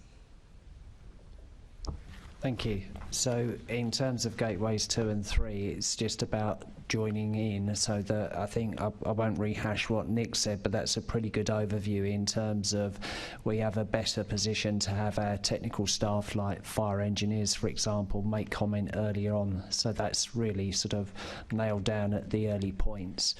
In terms of the inoccupation phase, it's going to be, I think there's a bit of discovery phase there still, so we're still looking for greater clarity clarity in terms of what that's looking like, because sometimes with the fire side, and I wouldn't want to speak for fire engineers, and maybe colleagues can correct me a bit, but it's what's your scope? So is it just the fire? Because sometimes that's linked to structure, for example. So we need to just look at how those bits sort of interlink to make sure we give the most effective input that we can. Security was mentioned as well. Obviously that's a key factor for many people as well, but hopefully we're already practiced in terms of with things like secure by design and principles that combine security and also consideration of fire. But so it's not a huge change in this phase, I think, in terms of from October, but there are some benefits. But I think the in occupation phase, there's just a bit more clarity that we welcome in terms of how that's actually going to work, because it's about also trying to, with a very finite resource, match the right person with the right skills to give the best service to the BSR. And sometimes that might be an engineer, sometimes it might be an inspecting officer. So that's the bit that we're just looking to work through. So something that I've actually bugged Dan Daly about lately of the LFP parish, now of the NFCC parish, using a few random initials there. Talking to the fire brigade, you always have to use a lot of initials, don't you? About the business of consulting with the fire brigade, but then it not being obligatory necessarily to put in the fire proposals, suggestions. They haven't been requirements. So once you've consulted, there hasn't been this obligation to then actually implement. Are you now feeling more confident, both from the LFB and the National Fire Chiefs Council, that things that are going to come through are actually going to be implemented? And who is going to do the enforcement? I heard what you just said, Nick, about the building inspectors, but who is actually going to enforce that these things are being implemented right in the beginning? If I can just start with the London, are we more confident? I think, as I say, Nick gave a good overview, and I think that does really give us an advantage in terms of being heard at the early point. I mean, we've had historic cases where somebody's already built a podium to put the block on, so then it's really hard to consider things like access if partly built and everything else. So that's got to be an improvement. It's got to be a benefit. But yeah, I think maybe Nick might want to pick up on the wider bit, perhaps. Yeah, thanks, Charlie. Yeah, I think one of the bits that Charlie... So Gateway 2, they can't start building it till it's been approved. At the moment, you can put an application in and, the bricklayers there, trailing away kind of thing. That won't happen. Charlie also mentioned Gateway 3. One of the things that National Fire Chiefs Council has influenced the BSR on is that we will inspect some of the fire safety measures before people move in. The smoke control, the firefighting lifts, the dry risers. That doesn't happen at this moment, In fact, people are occupied sometimes before they're even installed. Now they won't be able to do that. We're giving additional training. We've given some funding by the Home Office to be able to upskill our inspectors, to be able to look at some of that stuff, not commission it, that'd be too difficult, but to ensure that they're done. And then in occupation, again, the BSR have understood that this is where the fire service comes more into its own. We're not building control experts. We know about fire, but in occupation, we've been dealing with these buildings for many years, and so we'll have a kind of more lead role than building control will have in occupation. And I think, again, once the parameters of in-occupation, the safety case are more known, it will be an improvement. I don't think it won't be. I think if it is, we've failed. We failed as the NFCC if it isn't an improved system going forward. I think your answer around not being listened to, that's our issue around out-of-scope buildings, and I'm hoping we're doing some work because the JRG doesn't just deal totally in scope. We're starting to look at out-of-scope buildings, about how that will work. What happens when, again, they don't listen to fire and rescue services? We go to the BSR as the overarching body and say, look, this is a kind of design they're still trying to get through. And I know we'll get support from the BSR. They don't want bad designs, because the Building Safety Act is an overarching piece of legislation, and I see it being expanded over the years. It won't just be tower blocks. Other things will come under this regime as the regime proves its worth. Well, that's music to my ears, because I've spent about 7.5 years asking this same question about when are some of these things going to become obligatory on developers, and also perhaps when amendments are being made to buildings, because obviously Grenfell was an existing structure that was then changed due to a building programme. But I just want to come to Helen and pick up on a point arising really from what Nick was saying, which is about spreading it out, making it deeper, wider, improving it. What more regulations might be needed? You were talking earlier on when Assemblymember Bailey was asking you questions about getting regulations before the House. Are there more regulations that are needed, and is there parliamentary time for anything that needs to go through those processes? So in terms of what Nick's been talking about, that is the regime that we're bringing in under the regulations that I was talking to you about earlier. So all of those regulations are well in train, and we expect the new regime to start in the in-occupation phase from April next year. I think, as Nick said, this isn't going to happen overnight. It will need time to bed in. We'll need time to observe it and understand what, if any, changes we need to make to those regulations. And of course we are open to improving it further and continuous improvement as we go forward with the operation of the regime, working with colleagues in the Building Safety Regulator and with partner regulators. Also, I don't know if Camilla might want to say more about the fact that under the Building Safety Act we have an obligation to review the regime with an independent reviewer. I think it's every 5 years. So I don't know if you want to say more on that.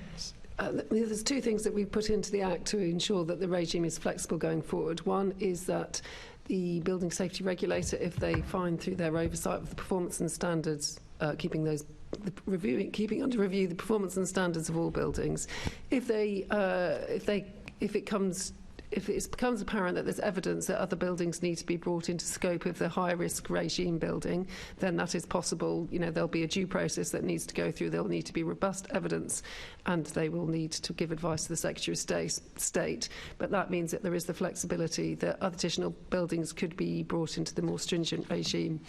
And then, as Helen says, right, yes, we have also built in that within 5 years of royal assent, the Secretary of State needs to appoint an independent reviewer to do a review of the whole regime, to check and see where we've got to on that. So I think we have built in those kind of flexibilities to allow the regime to grow as and when needed.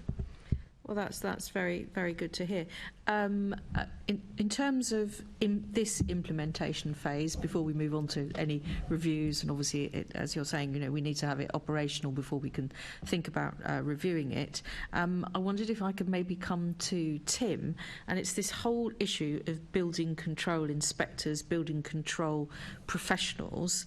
Has the programme of support and guidance been set up now to get them to the point where they're now going to register to say that they've gone through these processes? Are we on the path towards that? Well, there's online guidance for the building inspection community. We have approved 3 organisations to independently verify the competence of registered building inspectors, and as part of your registration you should be able to demonstrate that you have gone through that independent verification, and they offer different ways of achieving the same objective, which I think is a real advantage. There's the Building Control Safety Foundation, which is something that LABC has led very heavily on. That has the backing of some government support in terms of funds. That's primarily an exam-based system. There's one by CABE. You'll forgive me, I can't remember what the acronym stands for. That is more of a portfolio of evidence approach, and more recently an organisation called Total Training has brought through a regime. All of those regimes have been subject to very detailed and rigorous assessment by ourselves before we signed off on them. That, though, gives registered, not currently, but building inspectors a means to verify their competence, which is obviously a combination of their qualifications, their skills, knowledge and experience, not just the qualifications aspect. And then to come with that verification to the building safety regulator and say that they wish to register. That register will be open, we hope, early next month. Well, I mean, are we on track for getting the building control surveyors registered as competent from early October? I mean, and in sufficient numbers to be able to deal with the kind of workload that they're going to have before them. I think it was Nick who said 500 new high-rise buildings, new tower blocks being put up per annum, and that's quite a lot of work just from those. Indeed. I should point out that that's when the register opens. Okay. There's then a 6-month period that register will be open before the role, the office, if you like, of a registered building inspector becomes something that one has to have before one can undertake certain activities. After the 1st of April 2024, for example, you won't be able to check plans unless you are a registered building inspector, or you will have to take advice from a registered building inspector in order to undertake that activity. So ourselves, in the BSR, we will be taking advice from registered building inspectors to discharge our functions as a building control approver. So there is a 6-month window, as there has been with the registration of HRBs, for building inspectors to go through the process of getting their competence verified and submitting.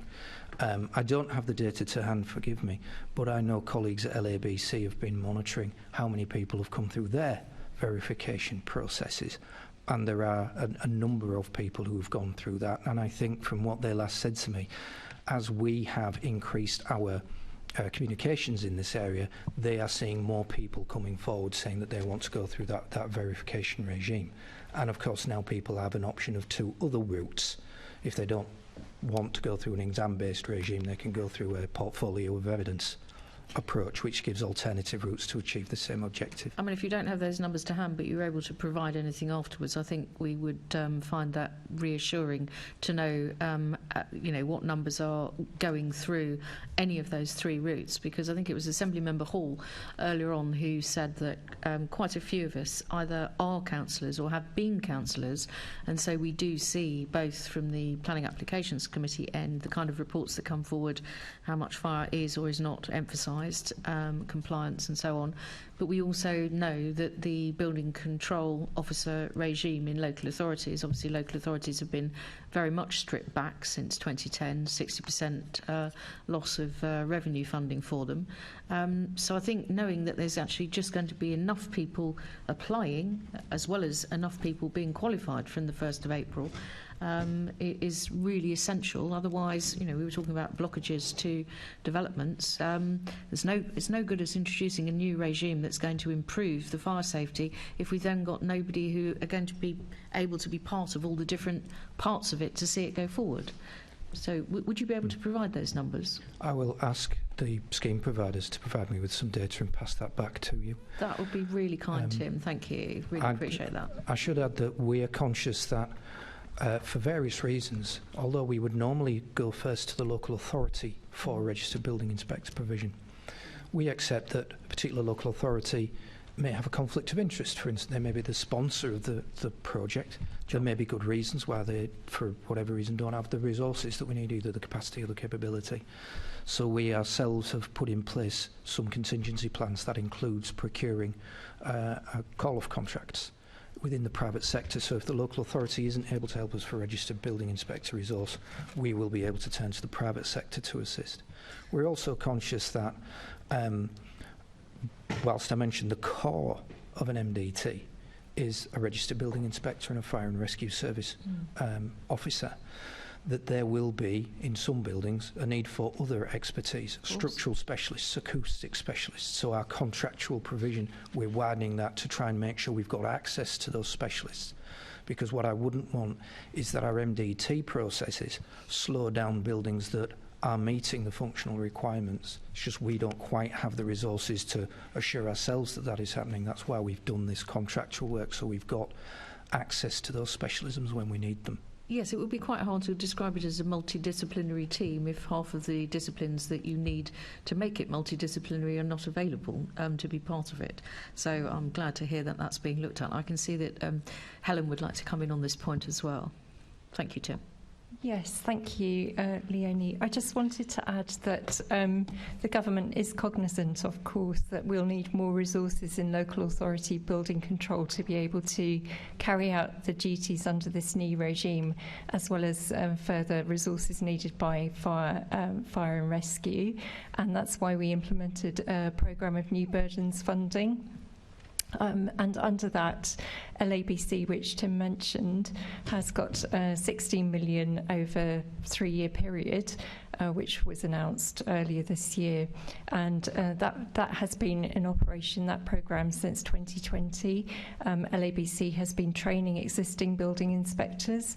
It's also been recruiting centrally over 100 new recruits at entry level who will be contributed to all the local authorities that have distribution of HRBs in their area, and those new building inspectors will help to backfill some of the more expert resource that's needed by the BSR. So there is a provision of new building inspectors in a pipeline to support the new work that's going to be conducted by the BSR. And I know that LABC has said that going forward it will continue to support that pipeline, which is really good news. That is good news. I mean, obviously there are more than 300 local authorities nationally, but not all of them will have congregations of high-rise buildings within them. Do you have a sort of feel for whether we are recruiting enough people in the right places where there are, obviously London is a host to many taller buildings. Manchester also hosts many taller buildings, Birmingham and so on and so forth, probably less in, I don't know, let's say Devon. Trying to think of anywhere in Devon that's got lots of 30-metre high buildings. There probably is somewhere now. Of course, I've now said that. Is that going to be the case? Will there be enough people in the places where we need them? Yes, that's exactly why we took a centralised approach rather than going through the traditional new burdens funding route, which just allocates resourcing out to all authorities equally. So what we've done is work with an FCC and the Home Office in relation to fire and LABC in relation to local authority building controls. That's why these programmes have been run and administered centrally, and the resource is being taken on in accordance with where the distribution of HRBs are.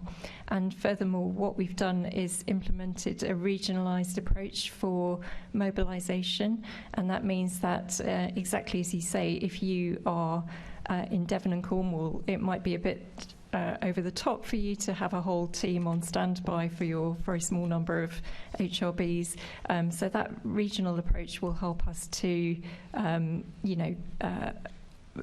concentrate resource, but also allocate resource where it's most needed and provide resources from the areas with a high concentration of HRBs to support those areas with a far smaller distribution when that support is needed. So that's the purpose of the regionalised approach. I mean, I doubt that you've got the figures immediately to hand, so very happy if you could write to us afterwards and give us some sort of idea of how many trained individuals might be, we've got 32 London boroughs in the City of London allocated across London. That would be really helpful if you were able to supply that, Helen. Thank you very much. Thank you, Chair.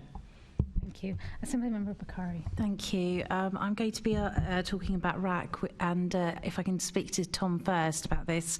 The last time I talked to the Mayor, he outlined the fact that there were 18 schools on the DFE list, and then he said there was an additional 4 that he knew of in London.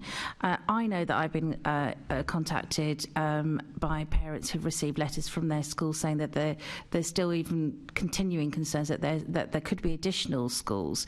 Do you know anything more about that? I can't answer in relation to schools, I'm afraid, Assemblymember Bakari, given that my brief is housing. Yeah, I understand that, but you might have had some.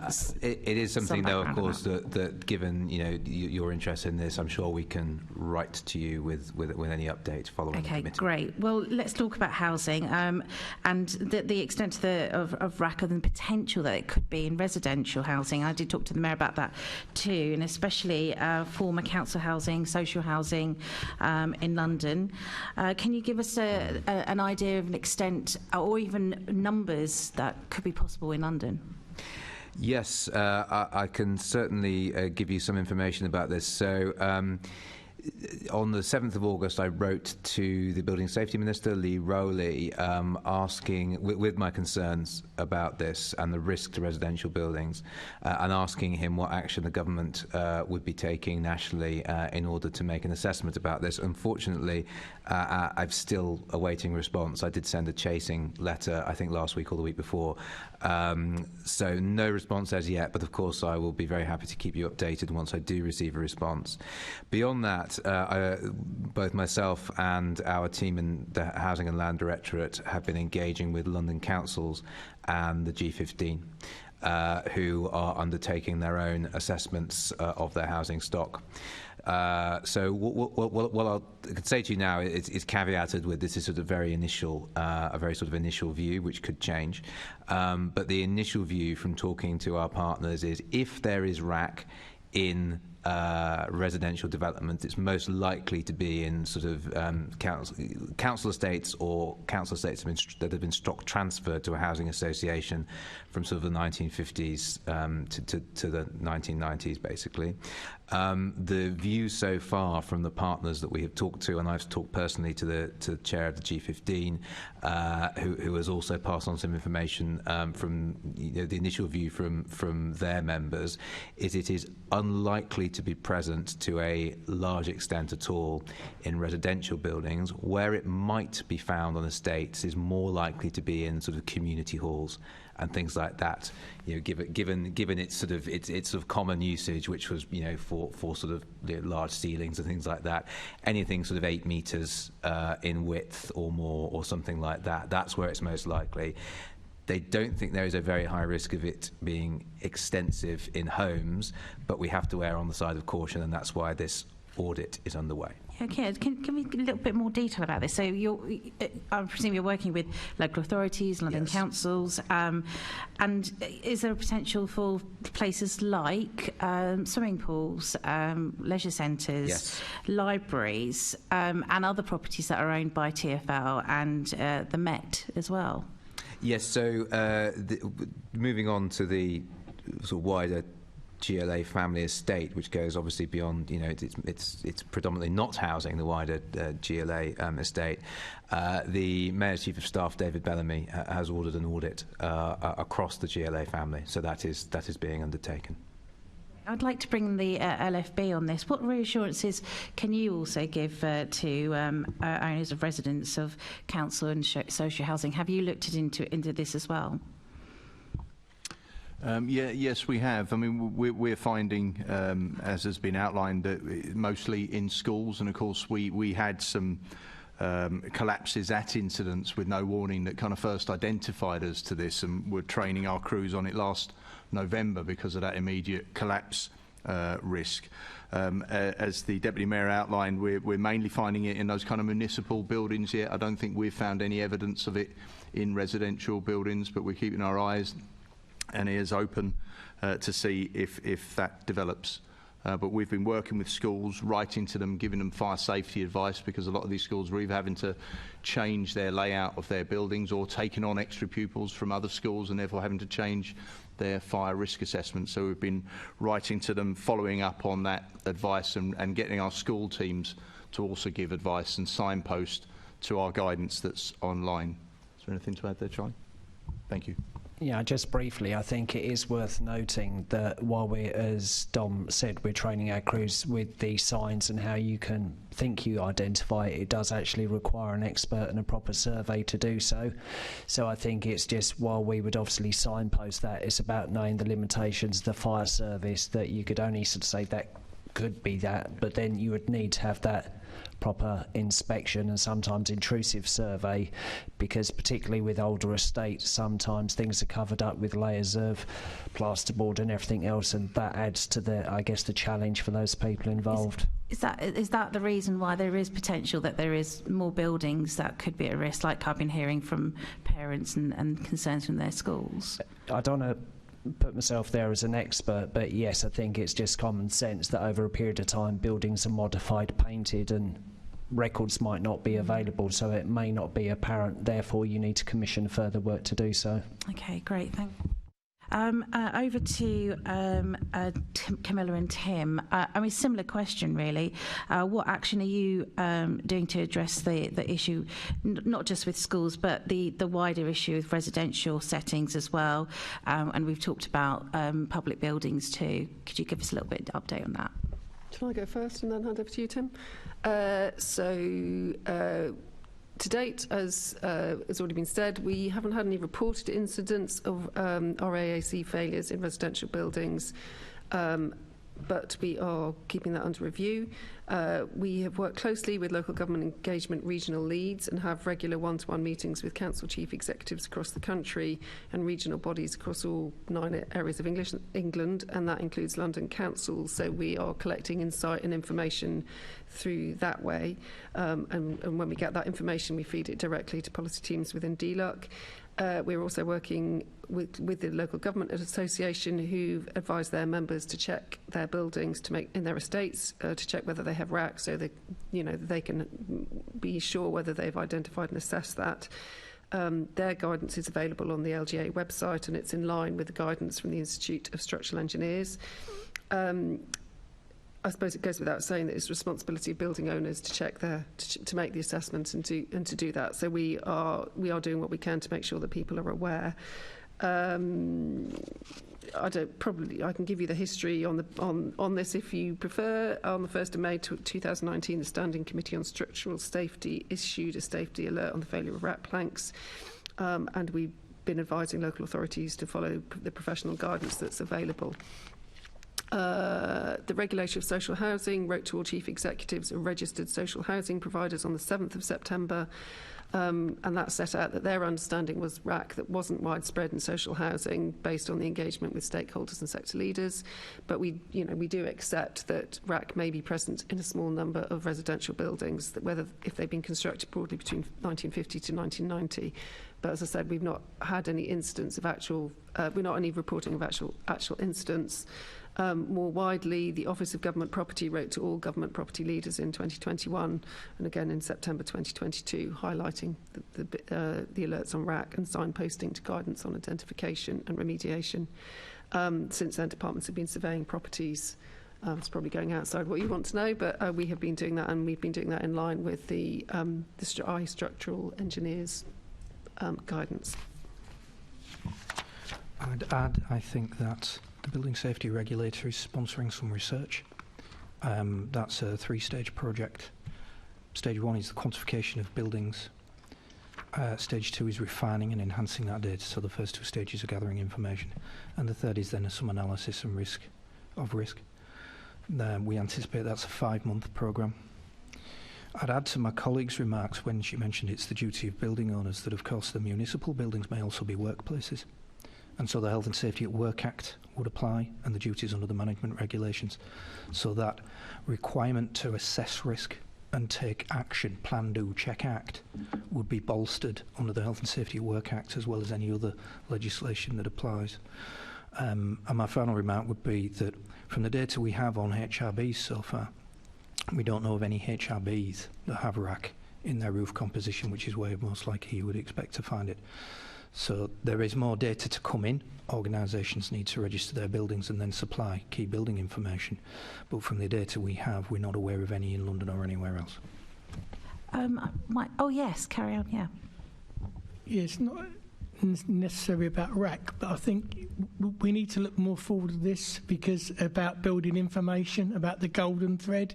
We've sat here around large panel systems, RAC, cladding when it came. We don't know where it all is. So we need to look at what it...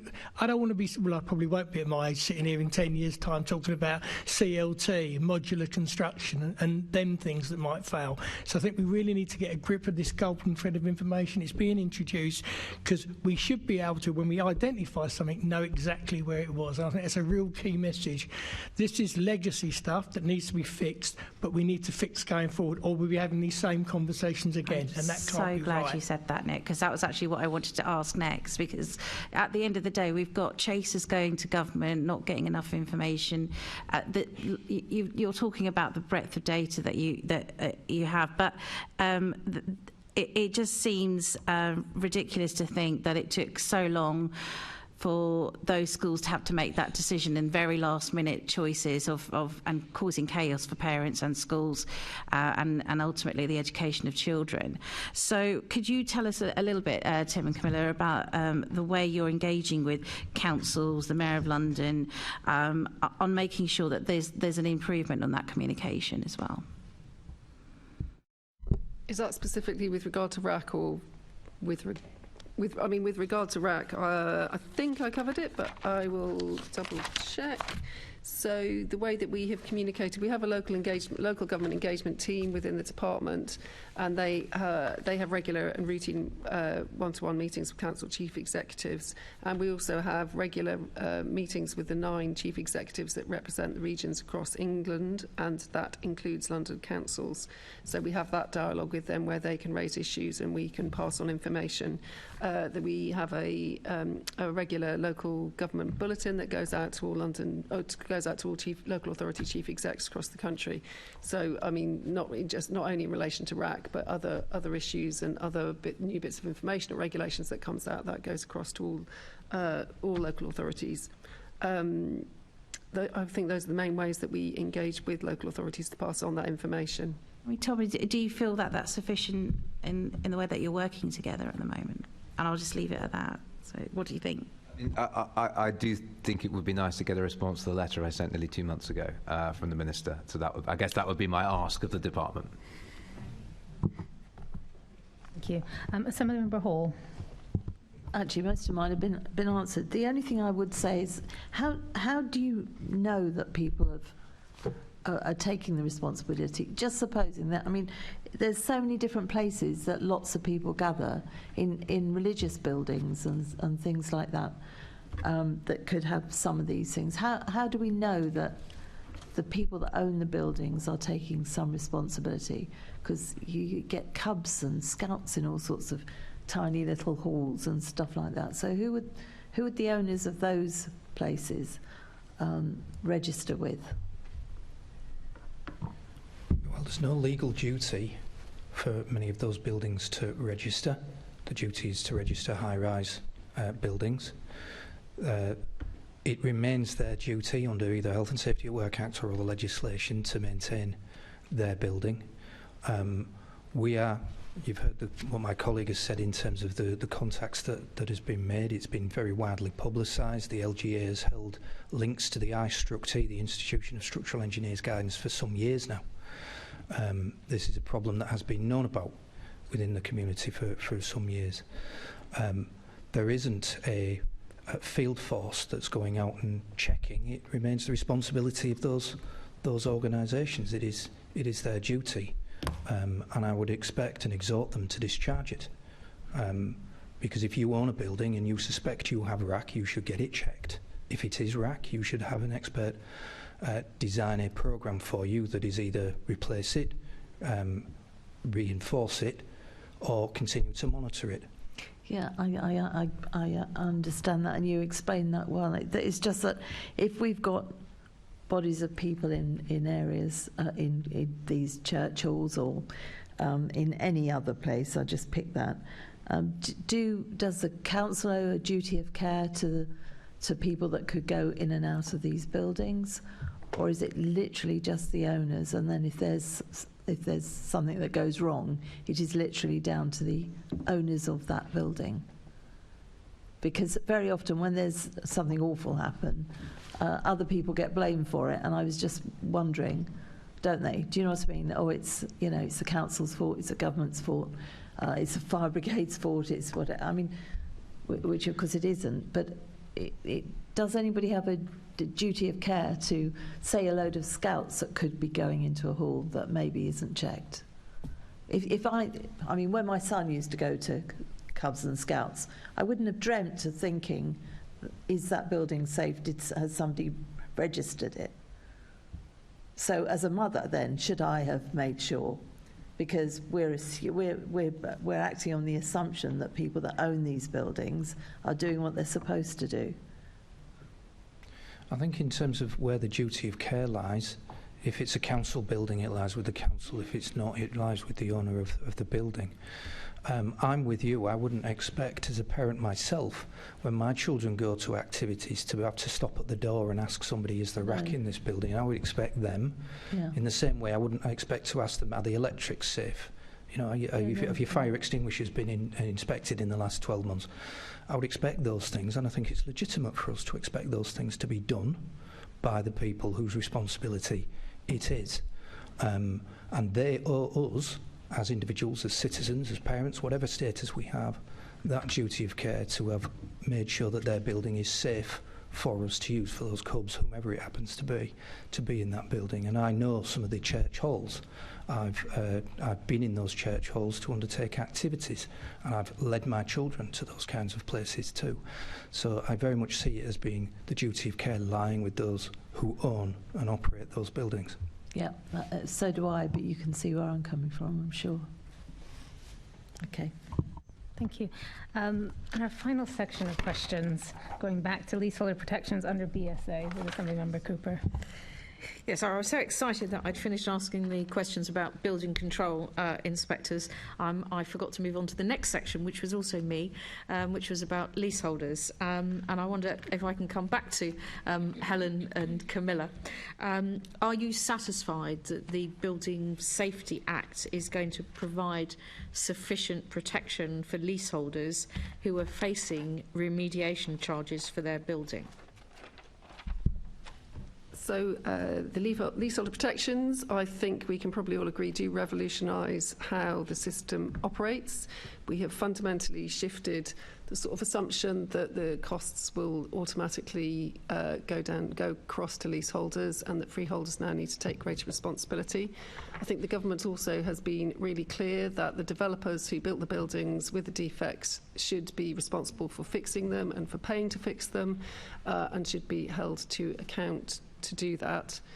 I won't go into the whole detail of the leaseholder protections because we'll be here for a very long time, but there's the leaseholder protections themselves, which shift the liability, and there's caveats, and we work really hard to protect as many leaseholders as possible, keeping in balance the sort of the human rights between the rights of the leaseholders and the rights of the freeholders. But we have made it really clear from the start that the developers who are responsible for creating the defects should be the first port of call to pay for them. We have done some other things in order to ensure that is the case. So we had the developers pledge, and then we turned that into the developers contract, and there's 50 developers who signed up to that and who are now remediating their buildings. And that is a programme managed within the department. I see the reports tracking where people have moved have moved out of a building safety fund into the developer's contract. And that is tracked, and huge thanks to the GLA for their support on that, as well as Homes England across the rest of the programme. We have also introduced on the 3rd of July the Building Safety Responsible Actors Scheme and prohibitions. The regulations were laid on the 3rd of July. If you're a developer and you are not part of that and you don't abide by that, then you will not be able to build further. You'll not be allowed to take development forward. And you won't be able to get building control sign-off. So I think hopefully people would agree that we've taken really strong action to make sure that developers fix the buildings. In terms of leaseholder protections, we did have to go at pace to include those protections in the Building Safety Act, because we were really, really clear that we wanted to get those in by the time of Royal Assent. And then we moved very quickly in order to lay the regulations so that they actually came into force. We recognised that in working at pace, there were some areas that required further consideration, and the government's already committed to say that, for example, it is looking at the issue and will address the point about when a lease extension expires or you apply for a new one. Currently, the qualifying status doesn't carry on, and so we're looking to address that at the soonest possible opportunity through legislative changes. My team is looking across the piece at where there are other issues with regard to leaseholder protections to work those up, and to provide advice to ministers and to be able to take those forward at the soonest opportunity. So I think we have done a really fundamental shift. I think the government has taken really decisive action on that. but we do recognise that there are some areas where we need to do some further work. Well, I think it was Assemblymember Sheikh who mentioned Michael Gove as very much taking the lead, and I would say that our perspective is that it might have been at pace recently since he became the responsible minister. But I think it was characterised by rather a slow start, because it is, as we've just been saying, quite a long time since Grenfell in June 2017, and I think there were about 3 years of quite slow tortoise-like movement. Michael Gove, I think, has really brought a bit of a broom to the process and has moved it all forward. I just wanted to very briefly come to Tom, and then I'm going to come back to you again, Camilla, if I may. You referred to the 3 funds that are administered by Housing and Land, and Camilla has just said thank you to the GLA for administering. Is it confusing to have some funds administered by the GLA and some not? And how has that process worked? Has it been smooth, or is it complicated? I think that we have to sort of look back over the last kind of 6 years, and just so what I'm about to say is in no way a criticism of DLUC officials on the panel, but it is a bit of a criticism of the sort of ministerial leadership or lack of historically. It took ministers, I think it was a year after Grenfell, to set up the social cladding remediation fund. Another year for the private sector cladding remediation fund, and obviously those two are both specifically for ACM, and then a year after that to set up the building safety fund.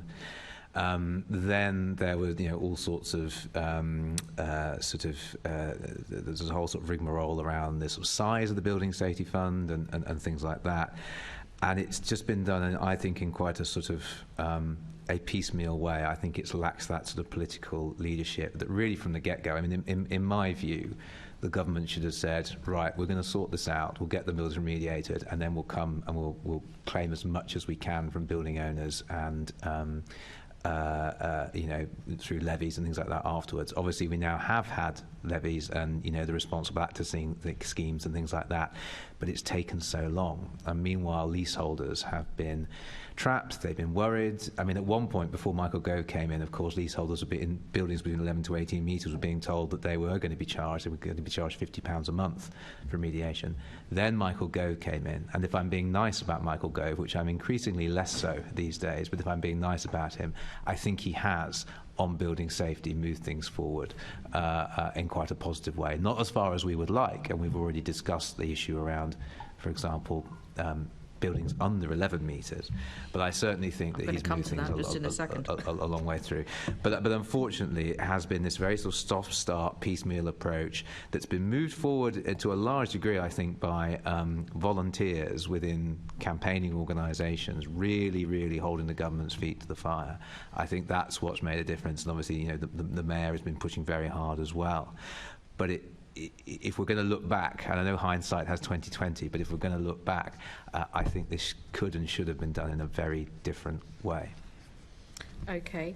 I mean, and I think several of us have had a lot of contact with Endar cladding scandal and other of the leaseholder campaigners, and I think you're right to pay tribute to the work that they've done in holding our feet to the fire as Assembly members, and definitely the Mayor and the government, and they've really kept this issue alive.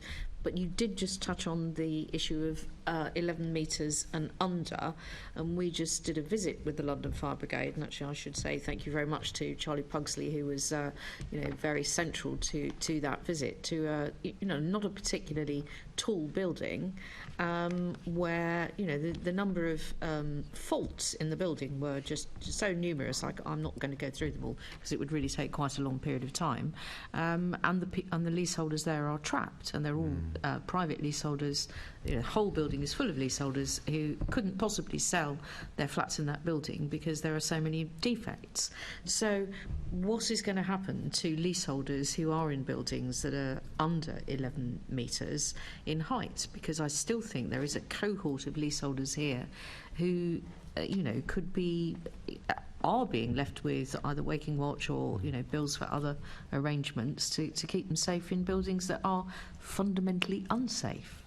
Well, it's a very good question, as I remember, Cooper. And, you know, we know, for example, that banks have, you know, taken often a very, very cautious view on lending on properties, regardless of the height of the. In fact, at one point, I think there was an issue around some buildings that were quite clearly built from brick without a cladding system, and banks were getting nervous about lending without the presence of an EWS1 form on sort of low-rise brick-built buildings. So it is, you know, I am very concerned, and the Mayor's very concerned about people living in such buildings, and we continue to lobby for this sort of threshold to be removed, and for you know, people in any building that is affected that requires remediation. I know the government say they're lower risk, but if there are buildings that do require remediation, then I don't think that those leaseholders, by virtue of the fact they might live in a building that's 10 metres rather than 12 metres, should be cut out of the support that's available. Is there any likelihood, Camilla, that the support will be extended at this point? So the government's the government has implemented a risk-based and proportionate approach to this. There is you know, the risks in low-rise buildings is definitely less than in higher-rise buildings, so that is where the government has focused its attentions. As I previously said, the government's been made aware of a small number of buildings under 11 metres, and the invitation remains that if people have particular issues, then they should contact us. In the cases where we have been made aware, we have written to the freeholders and managing agents to say that they should, to make sure that proposed remediation is done at pace and is proportionate, and that freeholders and building owners are taking the appropriate routes of redress. If they're not personally, you know, if their organisations are not responsible for the defects, then they should be using the provisions that we've made through extending the Defective Premises Act, so that they can recoup the fundings from the developers who are responsible for fixing those buildings. I mean, perhaps I could come to Charlie, who was on the fire visit with us, and one of the points that was made to us was that the people who built that structure, and I know of other structures that they've built and done things to across London, have of course now put themselves into administration, so nobody can get any money out of them at all. So the leaseholders there are in a particularly difficult situation. So that's sort of one gap. What other gaps might exist in this, you know, the lower rise or medium rise, where the developers have declared themselves no longer in existence? You know, I mean, there are gaps here, aren't there? I think that's part of the challenge. Currently, we have 135 buildings in London of 11 metres and below, where the fire safety measures are of such concern that they've changed the evacuation strategy. Now, part of that might be, it was mentioned about the Fire Safety England regs and the duty to report. So sometimes we get things that come on our books and it's just a short interim measure while mitigation takes place. So it's not to say that they're necessarily fully long-term. But I think the point that you make and others make is just we go out to these buildings, we're doing more fire safety checks with our firefighters who go out on the fire engines, and supposedly quite simple buildings, they speak with residents, and it's just very apparent how people feel about their own safety. So it's hard to put your finger on, but it just comes back to the point we made earlier. It's not just the outside of the building, it's how things are built inside. You know, if there's a gap with your window or your wall you can put your hand through, then clearly that's not safe in a fire. So it's just what we can do across the board with all stakeholders to just try and help keep people safe. It was the London Assembly's Planning and Regen Committee that produced a report after the La Canal house fire that in 2009, which talked about failures of compartmentalisation, and you know how many buildings have got that, and as soon as you start to look into them, let alone what's been put on the outside. So I think there are still some difficulties. Would it be possible, do we know how many people live in those 135 buildings that are the current set that have been identified? I don't have that data to hand. I'm sure we could try and estimate and pass something on as best as we can. I have to say that our data set isn't perfect, but we can certainly provide what we can. But if we estimated it was about 10 per building, that's a lot of people, isn't it? So thank you very much. Thank you, Chair. Thank you. Just a Assembly Member Sheikh before we close the meeting. Oh, thank you, Anne. I mean, I just wanted to really just thank the panel, because I know this will be something you'll do in just a moment, but just particularly to also end on the note around Grenfell. You know, it's been 6 years since the Grenfell fire, and I think it's always so important to anchor this conversation in that history, because it was what is transforming so much of our legislation around this. But I think it's also worth just saying, you know, from the campaigners around Grenfell, they often quote, you know, justice delayed is justice denied, because there are still recommendations from the inquiry that need to be implemented and taken more seriously by government. So although I was giving very specific credit to the government more broadly rather than a specific minister earlier on the government's action around second staircases, I think it's worth reiterating that the government is slow in regards to ensuring justice is given to those who died in Grenfell, the families, the bereaved families, and those who are still waiting to see proper action taken around the recommendations in the inquiry. So many thanks for your comments today, and I hope we can continue this conversation. I'll pass back to you, Chair. I thought there was a question here, but thank you for that. Can I just say thank you to all of our guests. We had a large panel today, and we still finished a little bit early. So thank you all, and thank you all for your very comprehensive contributions. We have a few short items of business before we conclude. You're welcome to stay here for that. You're welcome to pack up and leave. We'll be finished in just a minute. Can we note the report and today's discussion? Noted. Can we also delegate authority to me as chair in consultation with party group lead members to agree any output from this discussion? Agreed. And can the committee note its work program for 23-24 and the additional activity undertaken since our last meeting, namely the site visit to the London Fire Brigade to investigate fire safety issues in low-rise London buildings? Noted. The date of the next meeting of the committee is scheduled for the 14th of November 2023 at 10 a.m. in the chamber at City Hall. I have no other urgent business. I now declare the meeting to be closed.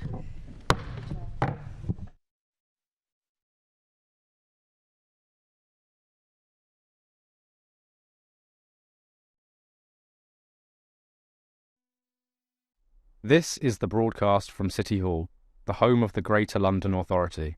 Please stand by.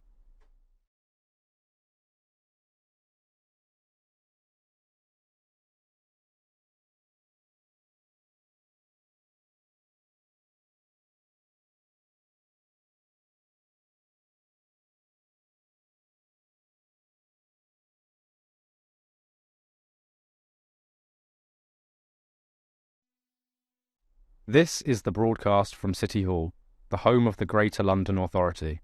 Please stand by.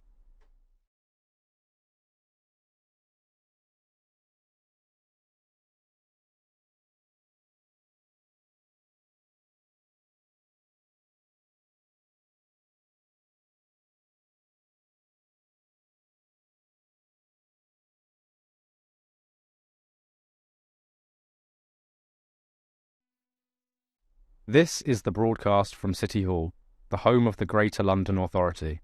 Please stand by.